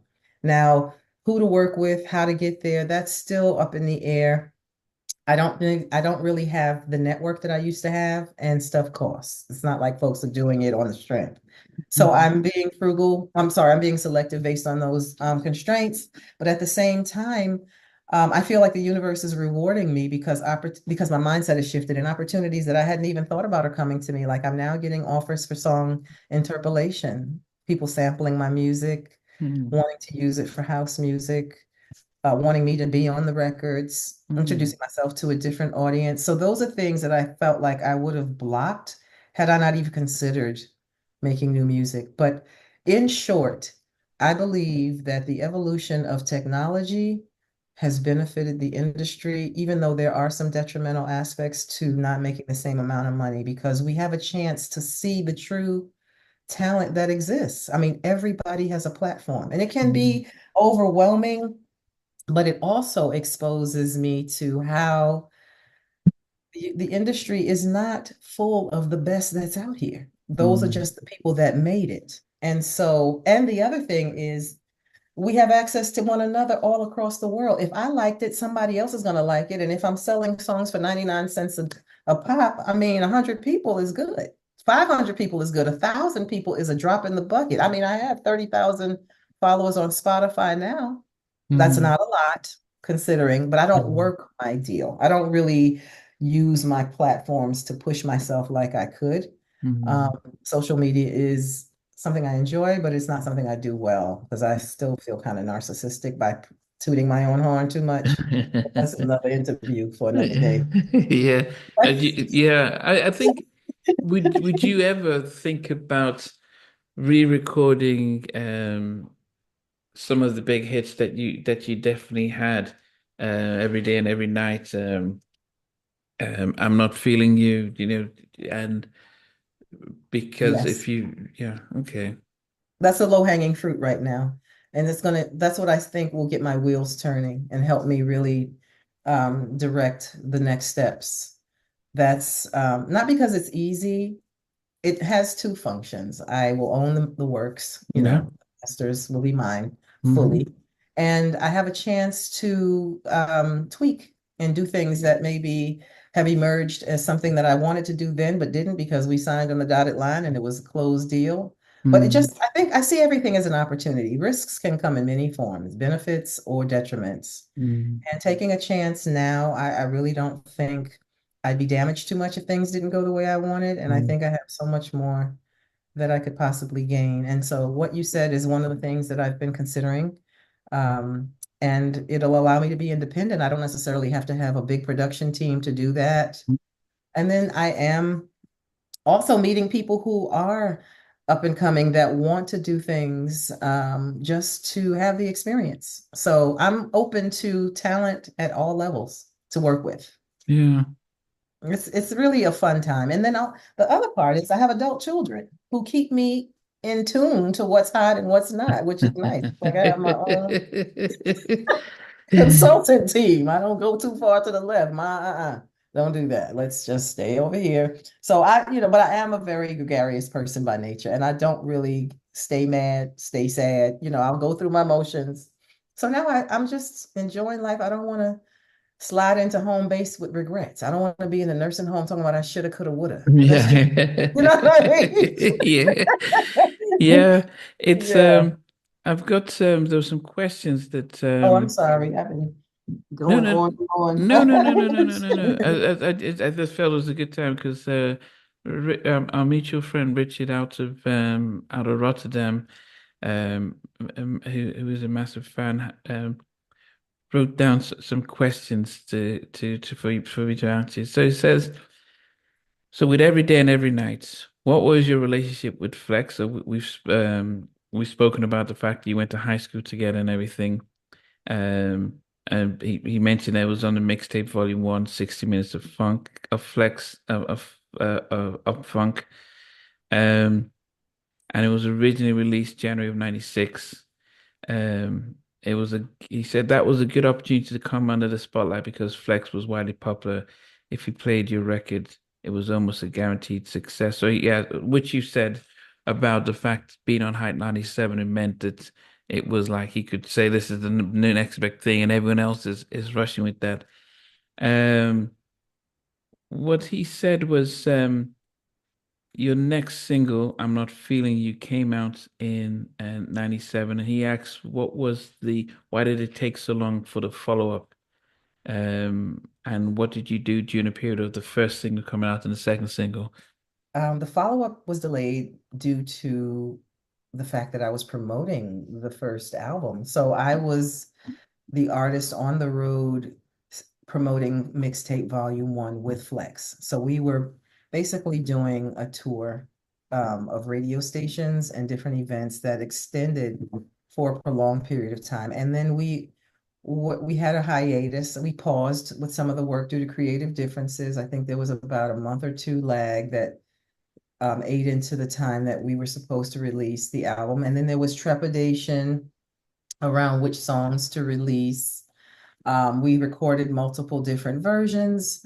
And so by the time we had to pull the trigger on his album, we decided ultimately on I'm Not Feeling You. But it was really logistical stuff. The Mm, normal occurrences that happen after an album skyrockets and people want to see you. So mm, I just took advantage of that. It was a lot of opportunity for me to understand the business and test drive what it would be like to be my own independent artist. mm, So yeah, it's and the logistics around timing are so dynamic in the music industry. There were times when we were ready, but we knew someone else's album was going to come out, so we delayed it so there wouldn't be competition.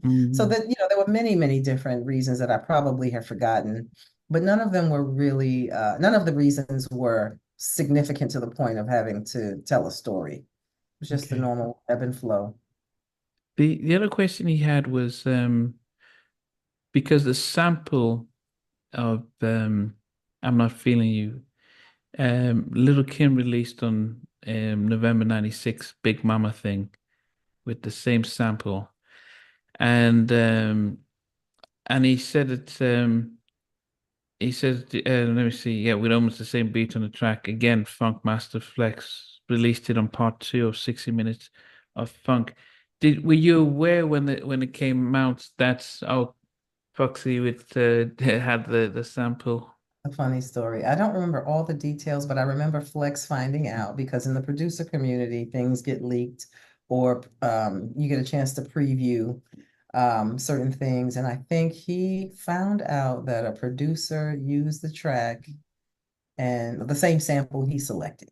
And Mm. because they presented it to the radio station for play or something like that, he was like, "Oh my God, they used the same sample and they're trying to release it at the same time." He said, "But you know what? We're going to get ours out first." And instead of redoing the song, he just promoted it faster, promoted Okay. mine more aggressively. But there is still, um, people still think it's her song. People still think that I copied off of her.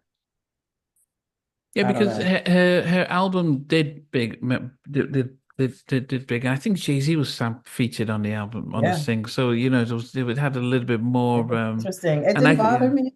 It almost helped me in a sense because I could get one of the reasons that I think I'm challenged with shows today is because most of my songs that were popular had the same theme. And so about a DJ. And so with that, with having a song that was unique and had a different subject matter, and then mm, having it be so similar to a song that charted higher, yeah. it helped quite a bit to sell that record and to get opportunities to perform. So I'm not mad at it at all. It was definitely a benefit to me. Shout out to Little Kim. Yeah.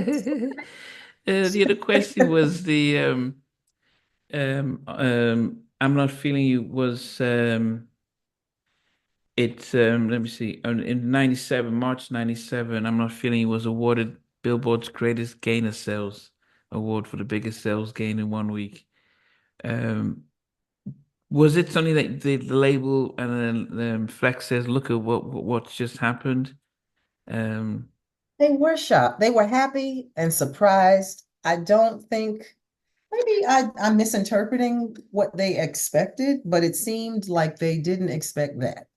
They expected it to be similar to I'm Not Feeling You, but then there was also uh I don't know. I think that it was hard for them to compartmentalize what part of the success was based on the album versus my single.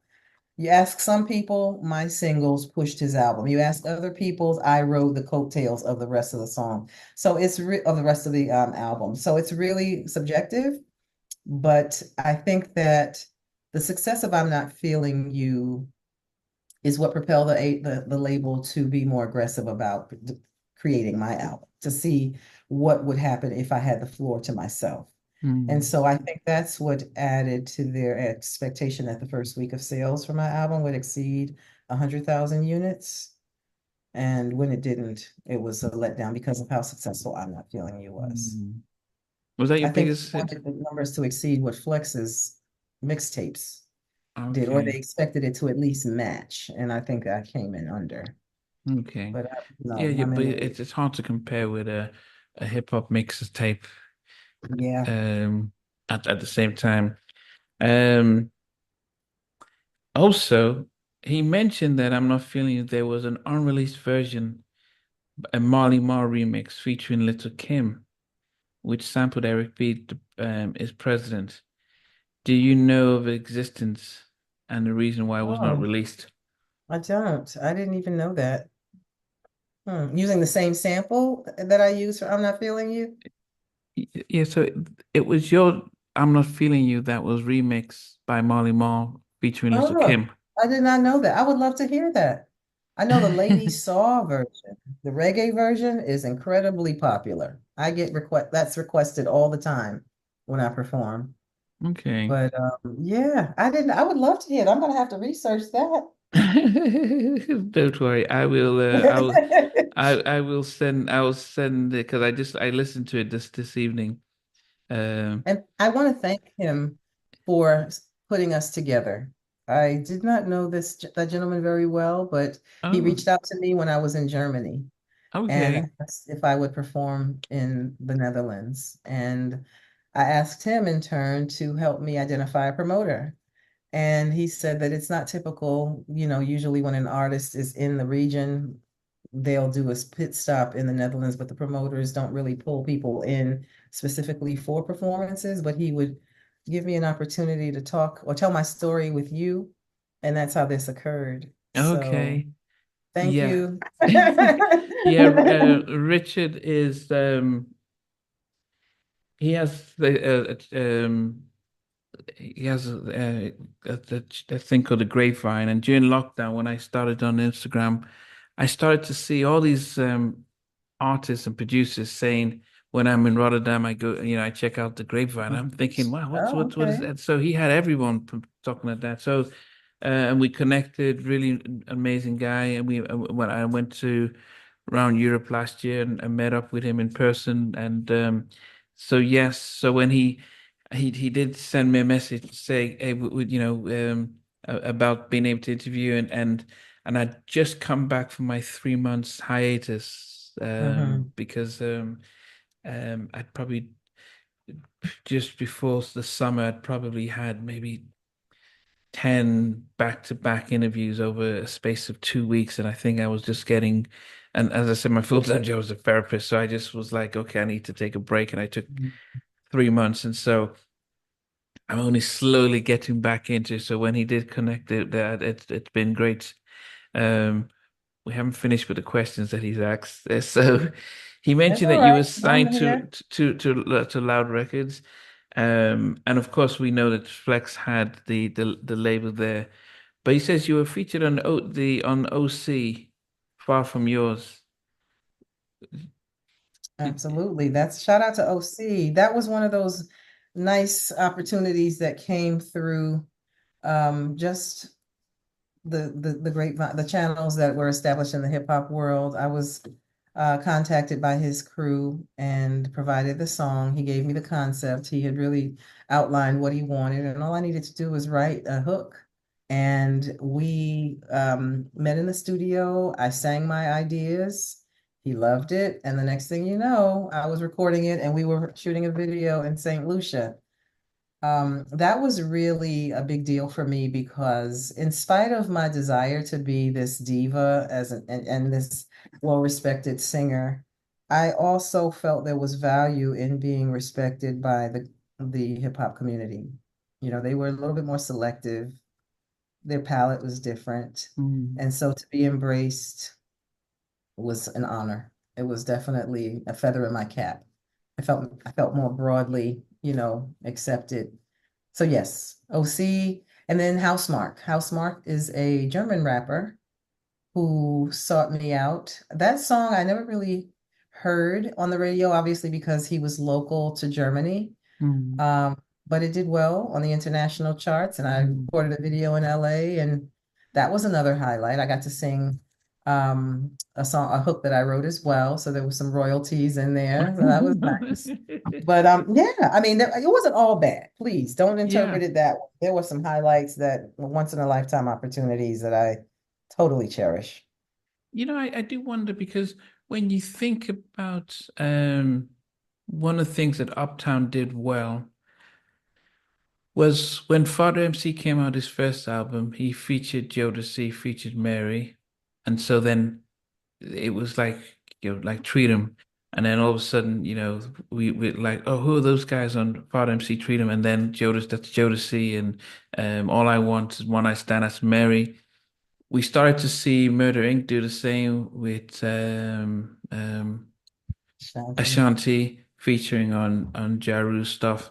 We started to see labels thinking, okay, how do we, we've got to establish hip hop artists, and so we can get our female singers to do the hooks, and then really getting them limelight. So her name's out there, Wu-Tang featuring Yvette Michele or That was what I was gunning for. I was this close to getting a song with Ghostface.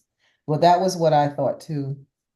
I really thought that there would be some energy around partnering me with some of the hip hop acts, considering the model that was being used, yeah, DJ, singer.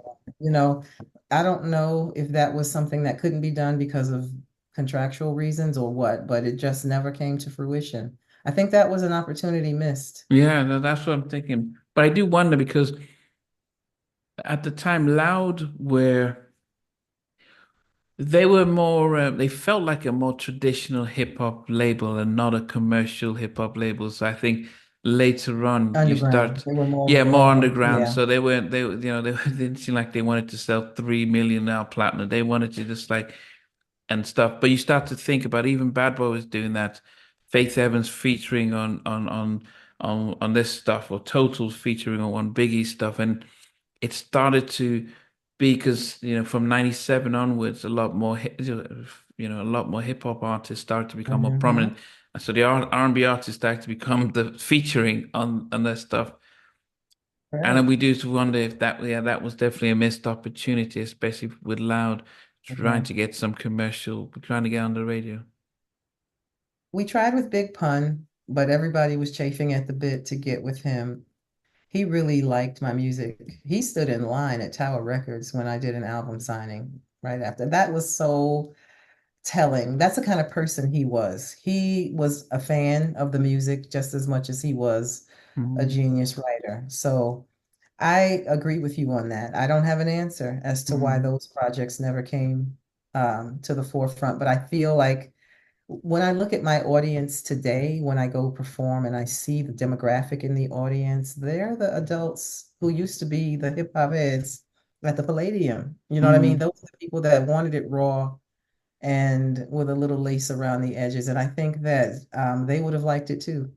I really mm. do. Um, it was, I was a niche artist, so I think that that would have been an element to lock them in. I don't know. Yeah.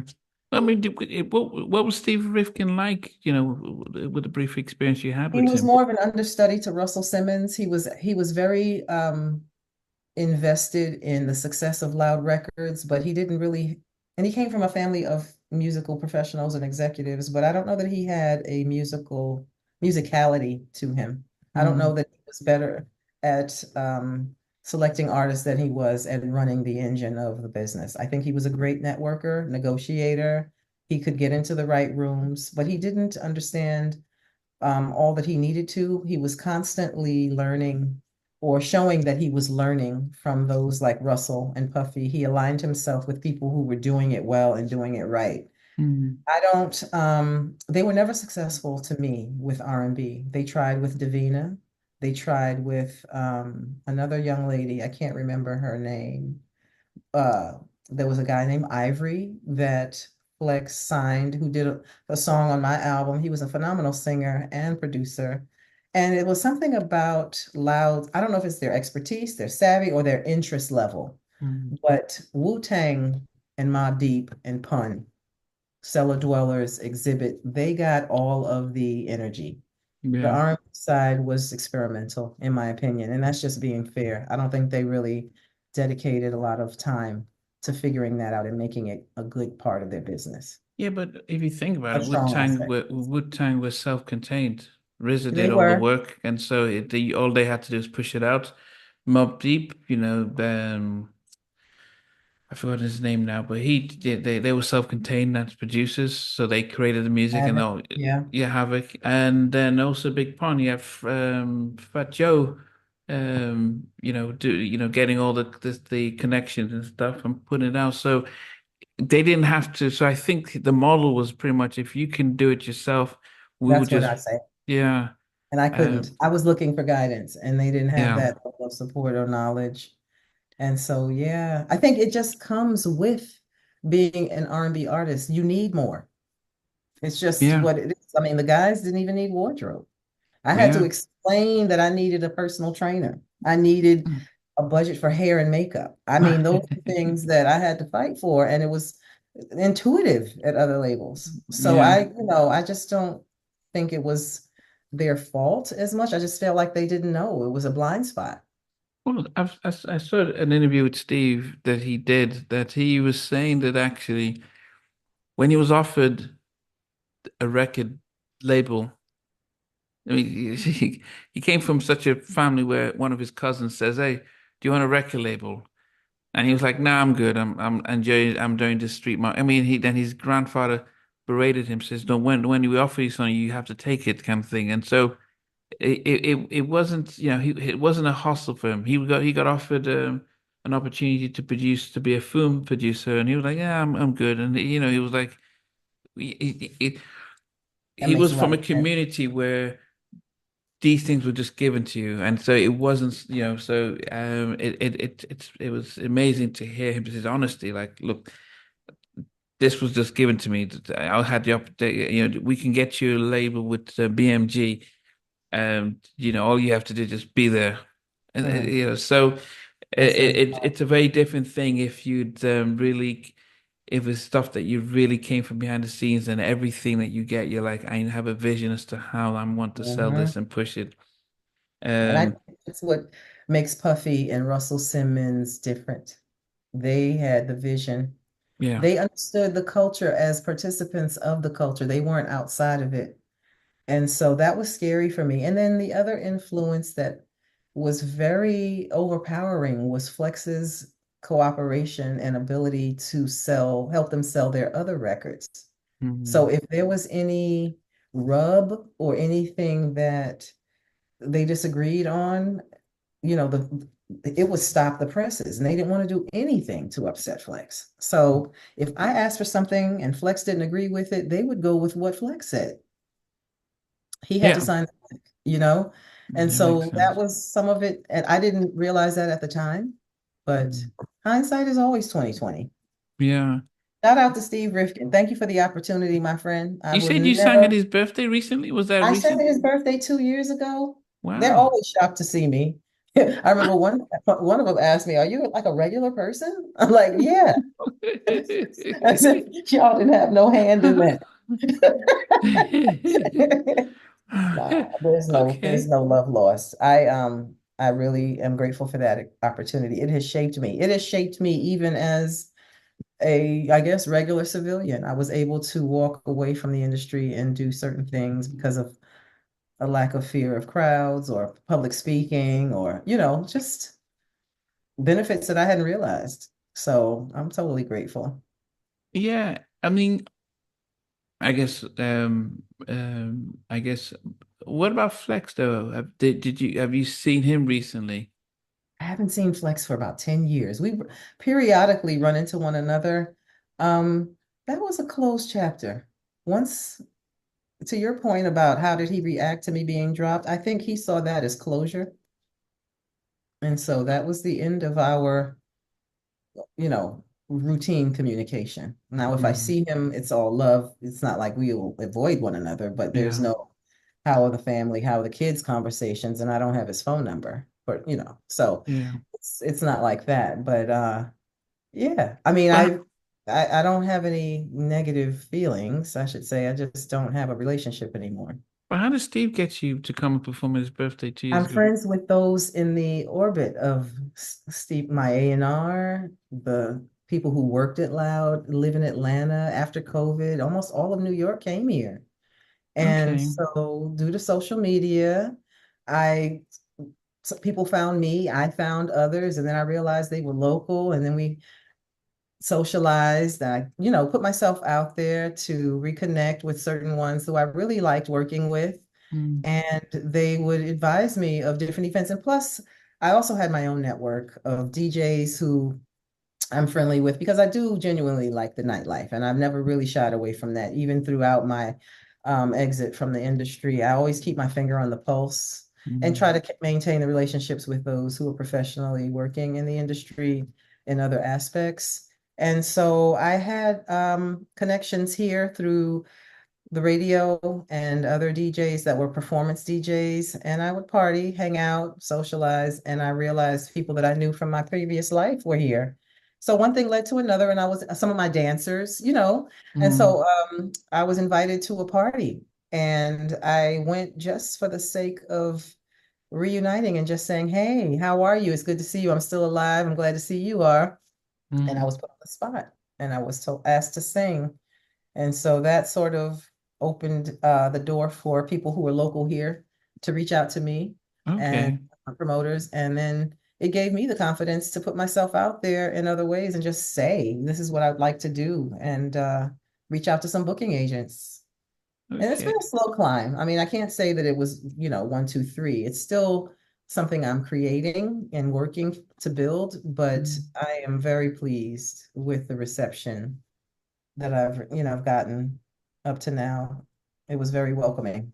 Yeah, I mean, when you performed at Steve's party, was pe big people like DJ Cassidy and the rest with at the party? Mostly label executives, some not Cassidy, but DJs of his equivalent, like Usher's DJ Mars, Trauma, I'd say Kenny Burns, um, people who are influencers, not necessarily just DJs. Some of the hottest DJs in Atlanta were Oh, so utilized for he's that based in event. Atlanta. So he's not. It It wasn't in was New in York then. Atlanta. Yeah, it wasn't in Okay. New York. He was here and I was here. And the party was one of the many he had to celebrate his birthday while he was in town. And so I showed up and then, got to see the who's who of Atlanta. A lot of the real like hip hop people, I don't watch TV, so forgive me. And the housewives, those kind of people were there, not necessarily the DJs.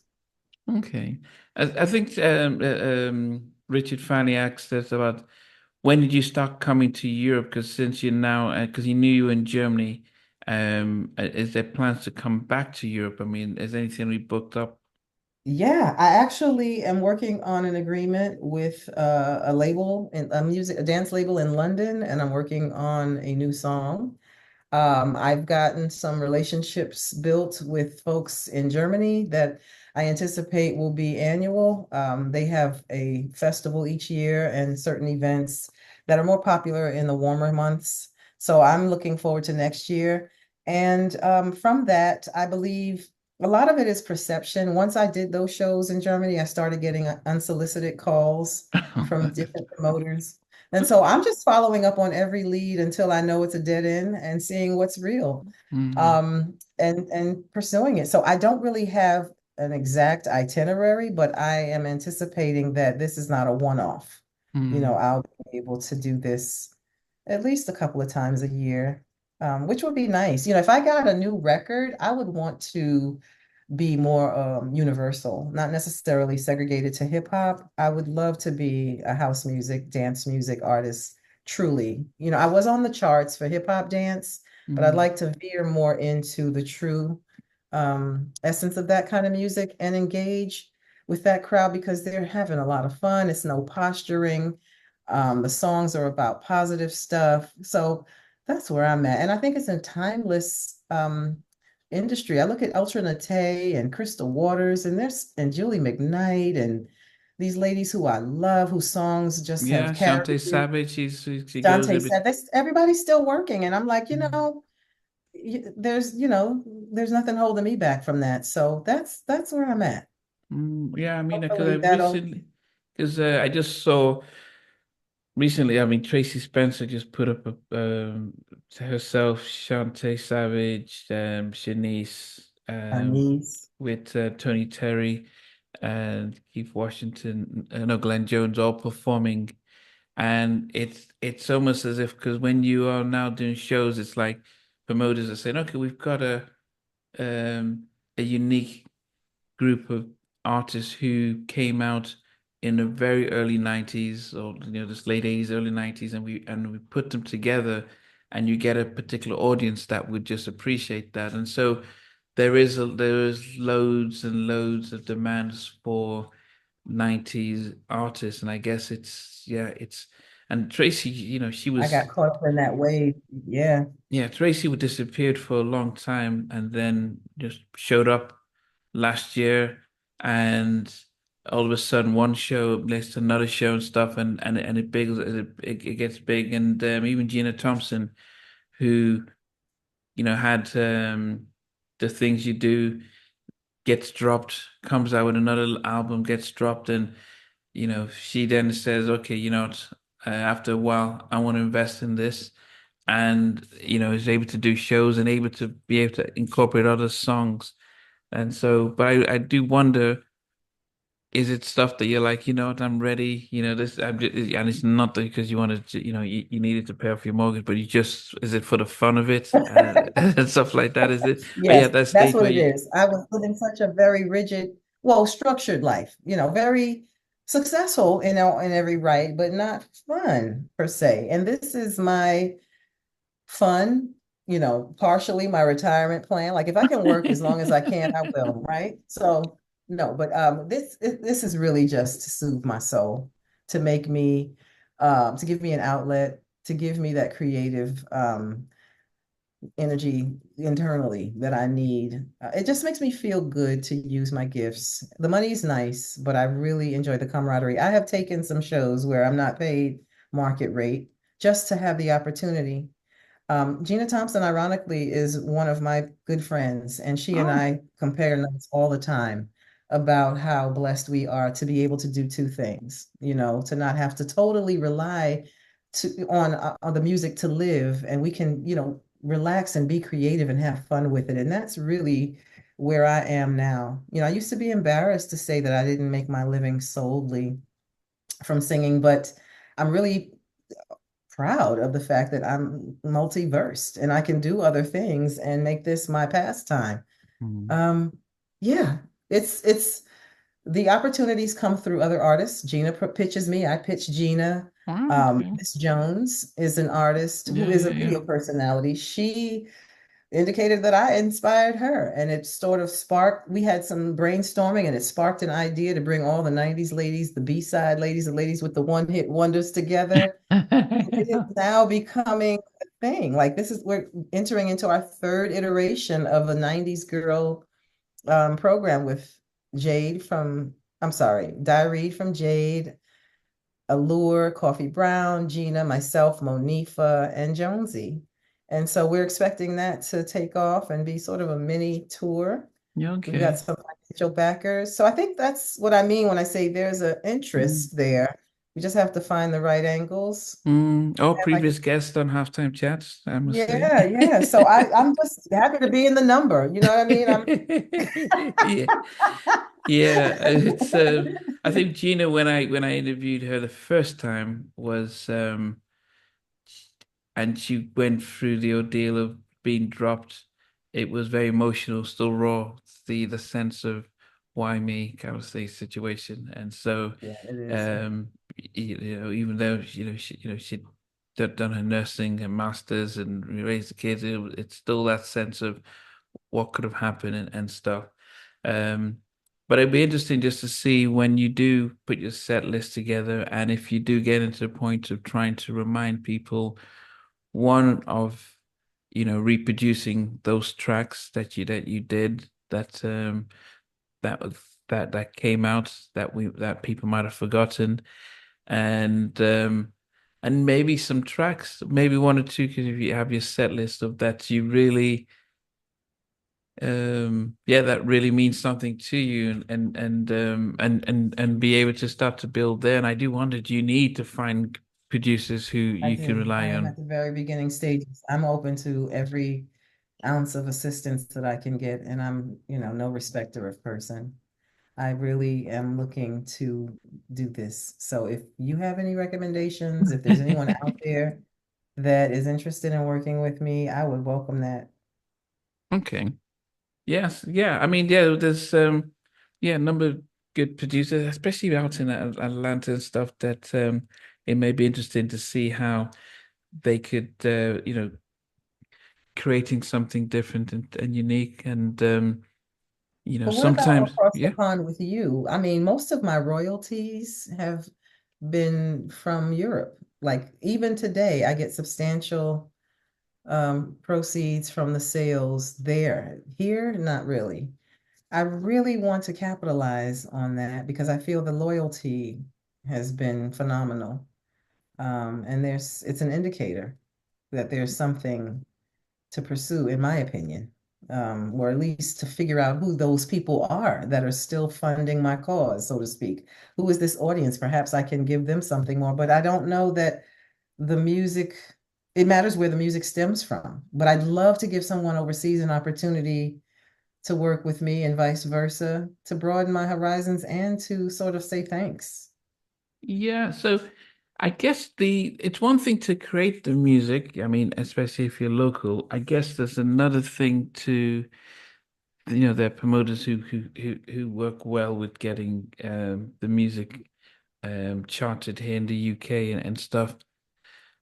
But as I said, the challenge always comes from so much music is so music gets access so much, Okay, and yeah, you have um everyone's trying to get the TikTok generation and trying to get the viral song that even the BBC and the labels, they're still always looking for what's the kids are listening to, yeah, and not as much, there's not much care about us.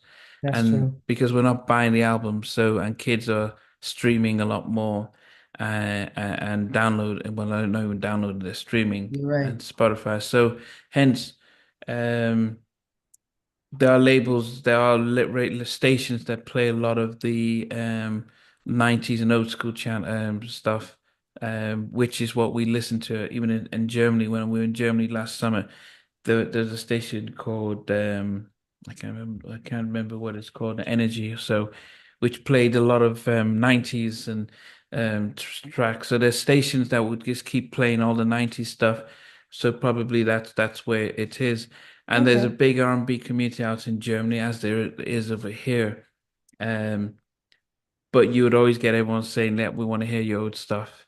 Yeah, that's But true. there is also, trying to get people to, promoters to be interested. I guess it's when you do take advantage of how social media, and that is either, yeah, re-recording the old tracks, doing, um, even doing that singing, get somebody who plays the guitar or piano and it's singing, alongside with those tracks and reinterpreting them. And it's Right. like, oh, and Yeah. those are things that people are like, oh, she's still around, she's still singing, stuff like that. Um, and that's what sort of generates the interest and generates those type of things. So, um, I guess those are the things as a singer that has the opportunity to start to get the buzz out. That Because is it, very true. It's yeah, very poignant. Many of the producers that I've been reconnecting with from the 90s are saying things jokingly like, all I have to do is go back to my old records. People want the same sound. I can just regurgitate things that have been in the vault for years. So there is some merit to what you're saying. Everybody is not on that page. So yeah, but my point was I am totally open-minded. I don't think mm, that I have the limitations that I had in the beginning. And I embrace the DIY aspect of it now. It's not yeah, like I'm looking, I think the value is in the ideas coming from me. That's the only way that's going to work. yeah, So um, so yeah, I'm exploring. I'm at the very early stages. I mean, like I said, I've been dipping my toe in the water here and there and taking what comes my way without really seeking out. But mm, now I'm at that point where I'm trying to be intentional. I'm doing things that will prepare me for any opportunities that come, as opposed to just waiting for them to come and then hustling to get ready for it. yeah. And that's definitely good. I mean, we'll go through my guest list, so especially those who live in the South and producers and think, okay, I'm always my head's always thinking about, when people collaborate, with other singers and other artists, it it creates a buzz, you know, when two different artists come together and say, yeah, we're going to record a track, or interpretation of a track that was made famous. That's where it grabs attention and things. So yeah, there's loads of Yeah, different things that can start to generate that interest and excitement, um, which and it should be much easier to do. People need to know that you can still sing, and that's the thing is that you're recording those yourself singing, with your voice, and if you play guitar or piano, somebody's doing it for you, and you are able to start to sing. It's like, oh, she still got it, and the more you're just doing, the yeah, more different songs and you're posting regularly, I think that's the things like, oh, okay, well, what's you been up to? And that's how you start generating. But and then everyone is thinking about, oh, let's get around because we're seeing stuff like this. So, um, and of course, yes, when you do get to do those shows, when you do re-record some of your hits, then that's what you're playing, not the one that came out mhm, on Loud or RCA. You that's right. replaying the ones that you've done. So then that is how you keep it. So yes, there's some small wins there. Absolutely. Yes. You So saying that is confirmation. Did I finish all of Richard's questions? I don't want to leave yeah, him. yes, yes. So what I looked through, a lot of his questions were stuff that I'd already asked in the whole thing. So I Okay, just realized that yeah. So yeah. that's the Um, project manager in me.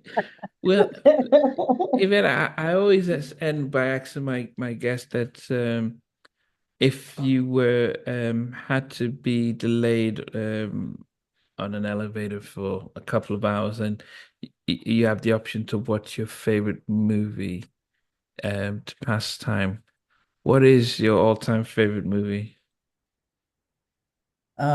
Geez, let's do it again with Bill Cosby and Richard Pryor and Sidney Poitier. Wow, It's that's a some lineup. old black exploitation movie, but it's one and that or Eddie Murphy, Dan Aykroyd. What is that movie where the Trading Places. Trading Places?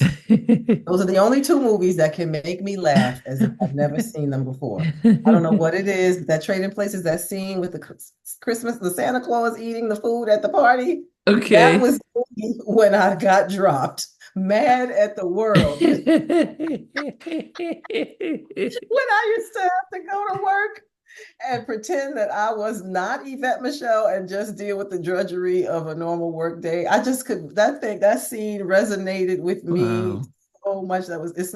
It's funny, but that's one of my two. I know they're silly, but I'm not really a TV watcher. I don't No, really no, no, watch. those are good ones. But that I do have a very strong sense of humor, and most Yeah. times, No, I remember that when, yeah, when I think he said blah or something like yes, that. he was so upset and he Yeah, didn't yeah, care.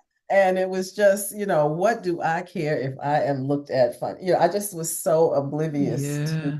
the way I You, was perceived. That is so funny. y- I'm y- laughing. uh, yeah, Is a Tabitha represent. from Took Caught Close when they were dropped, she said it was hard for her, so she got a job as a nanny.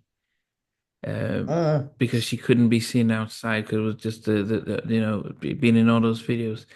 And Lily, after they released some tension and they got dropped, and then Coco got signed to do her solo stuff. She went and just got a job in, I think, in a call center, and everyone said that's, and she was mhm. like, I needed to make money, I need to look after my kids, That's right. and she appreciated the money that she was making because it made a difference when she didn't have anything. So That's right. yeah, I don't so look down on that at all. I think that is the strength of a woman or the strength of a person. I had someone tell me who was a career entertainer that if I really loved it, I would have made it work. But they weren't a mother, they were male. There's a different dynamic, mm, and they were self-sufficient. Mm. So I think females have it a little harder, and I Yeah. applaud anybody that can put their pride in their back pocket and do what they have to do to keep the wheels turning and their dream alive simultaneously, because that's really my story. Yeah.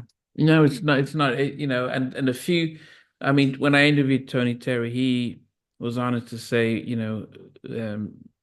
when when he had, his managers siphoned off his money and all this stuff, and he was given an option to, if you want to get it all back and be taken to the next level, um, this is what needs to be done. He was like, no, It's not I worth it. value my life and my soul much Yeah, better than that, and walked away. And it's so you realize it happens on both sides, but it is, it is people who's desperate enough to go down that route, and how many people, like, it's the prayers of my grandmother, are too there you strong that go. I could that I That's could ever right. even That's right. consider that and stuff. Um, My statement was I got people depending on me, people who need me, and I need to look beyond my personal pleasures. It wasn't about me at a certain point. I had to get past the pain and figure out a strategy. And it wasn't gone instantly once I decided this is what I have to do, but I had to focus on someone other than myself, or I would have been consumed mm, or considered some of those forbidden things. I mm, just didn't want, I want to be able to look in the mirror. yeah. And I feel like I am getting the best of both worlds now. No, I'm not Beyonce and I don't have millions of dollars, but I have my integrity. I Mm, still am known if that's important. And the world knows my name, I guess. That's really what I'm saying. yeah. I've checked my box. Yeah, you got a Um, Wikipedia page, and that's a right, good thing. right. I'd have to lie about my age on there, but hey, I'm out there. The final question is always, it was always, it used to be what your favorite song, but now it's, what's your favorite album? Oh gosh, I think songs in the key of life stand. That's Mm. Yeah, songs to the key. I think that was just that's hands down. I can't. There's so Okay. many others, but that Yeah. one is in heavy rotation. Okay. And then Purple Rain. So Okay. Michael Jackson is another favorite, but he's been in my life so long. He's like a cousin. Like you know how you like Michael Jackson. It's just accepted and known. Michael Jackson is your favorite, but the rest you need a little more fanfare and accolade. Okay. Yeah. But yeah, I'm a music lover. I love jazz. I have been toying with doing something similar to what Jean from Jeanne did. I've always been told that I have the voice for that. So right now it's just I'm at a playground. I'm just trying all the things that I was too afraid to, that I had tied some image to, or some thoughts about that deterred me from trying to. I'm just open and enjoying life. I have to Mm. be honest. It's not often that I can say that I've been able to say that, but I've paid the dues that I feel needed to be paid personally and professionally. And now, God, I thank you. I'm here to be able to try to tie the loose ends and, just enjoy the rest of the ride. Yeah. If there was a song that you would duet with a 90s R&B male artist, what song would you think? Um, the Cheryl Lynn and Luther song with Horace Brown, though. Sing it with Horace. Okay. What's that song? I can't even think of it.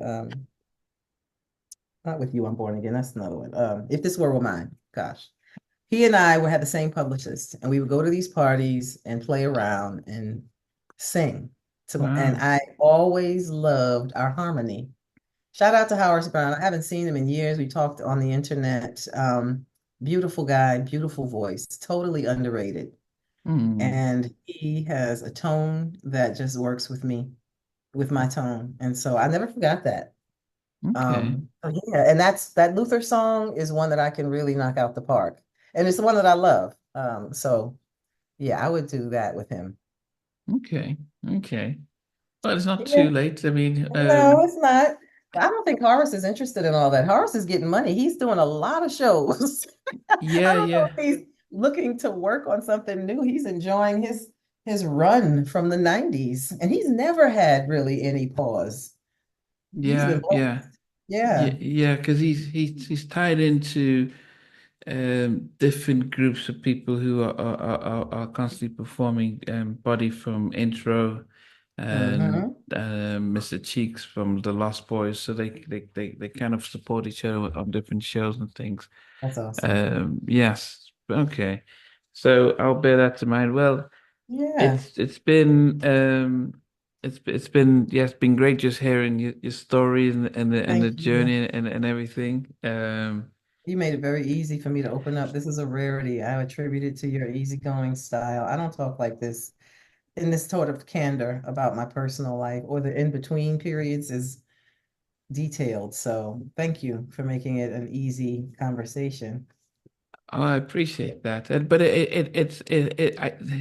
the premise of this is really for others to be able to find strength and encouragement.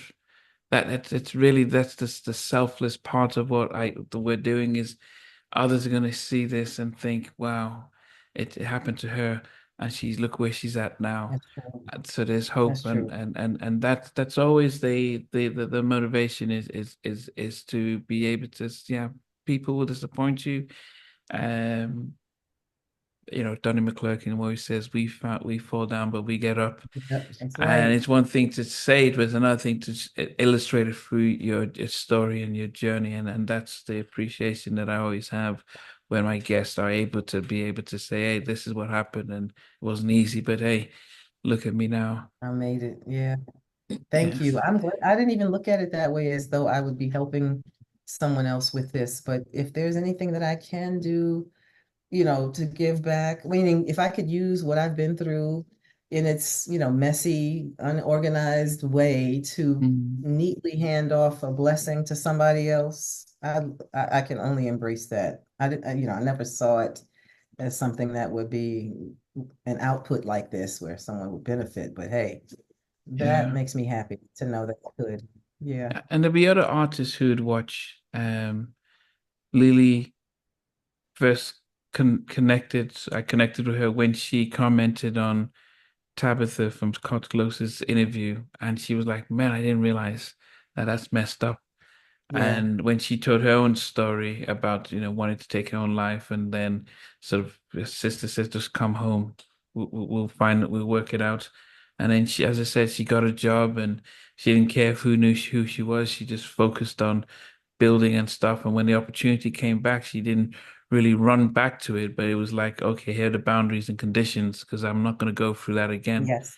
And That's look how at I where they feel. are now. But but those story others will listen to and understand that, and it's not about shaming people or anything like that, but it's about really understanding that yeah, people once you step away from the industry, people forget. Some people who you helped out, open doors to, and they then That's then they right. forget, and it's like, but you can't hold a grudge because they've moved on, and um, someone like Tammy Lucas who did so much He for did. Teddy, Wow. did so much for the Neptunes, opened doors for them, and then they blew up. And it's like, oh, we forgot about the person who No, taught us the definitely. business, who fed us when when she was writing all this, is it good to you and all this stuff, all that. Yeah. And now, we're making movies and stuff, and we forget what we forget that. And it's like, how do you still just say, okay, it's, I can't hold grudges. I just have to appreciate where I I came had to from and work through stuff. that. I do agree with you. I mean, that was what 2021, right after COVID, that was what it was for me. Intentionally not holding grudges, like letting it go, Mm, getting whatever answers I needed to satisfy my curiosity about what was going on back then, where I couldn't see things I didn't know behind the scenes. But it takes more energy to be angry mm, than it does to just let it go and try something else. yeah, I think about people like Tammy. My story is not the worst. So that's another thing, there are people who have never had their just yeah, due, yeah. you know. Her record deal, they they took her record deal and gave it to Khalees. The people she built up, taught the business, taught everything. When all her demos, all the songs that she wrote for her album, um, they gave it to SWV, gave it to Total, and gave her record deal to Khalees. And so broken Yeah. promises, and so people to hear that and try and reconcile, but then still like I'll still try and put out the album trying that I've always Yeah. wanted. Yeah. So, but these are the true stories, and we don't put them out to shame others. It's just to say, look, when you have to go through hardship in public eye, it's quite different than some of us who go through that quietly. And That's right. but it's that these people are, you guys are learning to be better instead of bitter. And That's so, right. as I mentioned, that's the whole thing is about for people to reflect and say, okay, you know what, I wouldn't want to do to other people, but I still want to be able to draw inspiration from how you've come through the fire. Yes. Yes. Thank you so much. Said No, that good. so well. Yes, well, I appreciate it. So, as I said, we'll Excellent. we'll definitely be in touch. Then I'll Please send you do. the video of the Okay. remix with Little Kim and stuff. I thought you'd seen it, heard it, and then yeah, well, if I come across producers and stuff locally here Please, my or in door the is always States, open. We're not limited to the podcast. You can reach out. I think yeah. I'll look for you online and we'll stay connected. If I'm ever on your side of the pond, I will call you. So Yes, yes, listen no, out for definitely, me. especially yeah, especially if there are plans for you. I guess Richie would always say if somebody brings you to Germany, he would then, because I think it's just within half an hour, so it's easy for him to fly Hmm. you to Amsterdam to Yeah. do some shows and stuff. But yeah, definitely if the opportunities, sometimes one or two promoters have called me up and says, "Oh, do you, can you get this artist, or do you know this artist and stuff?" And then they do all that behind the scenes stuff, but I just make Okay. the calls and stuff. So yeah. Thank you.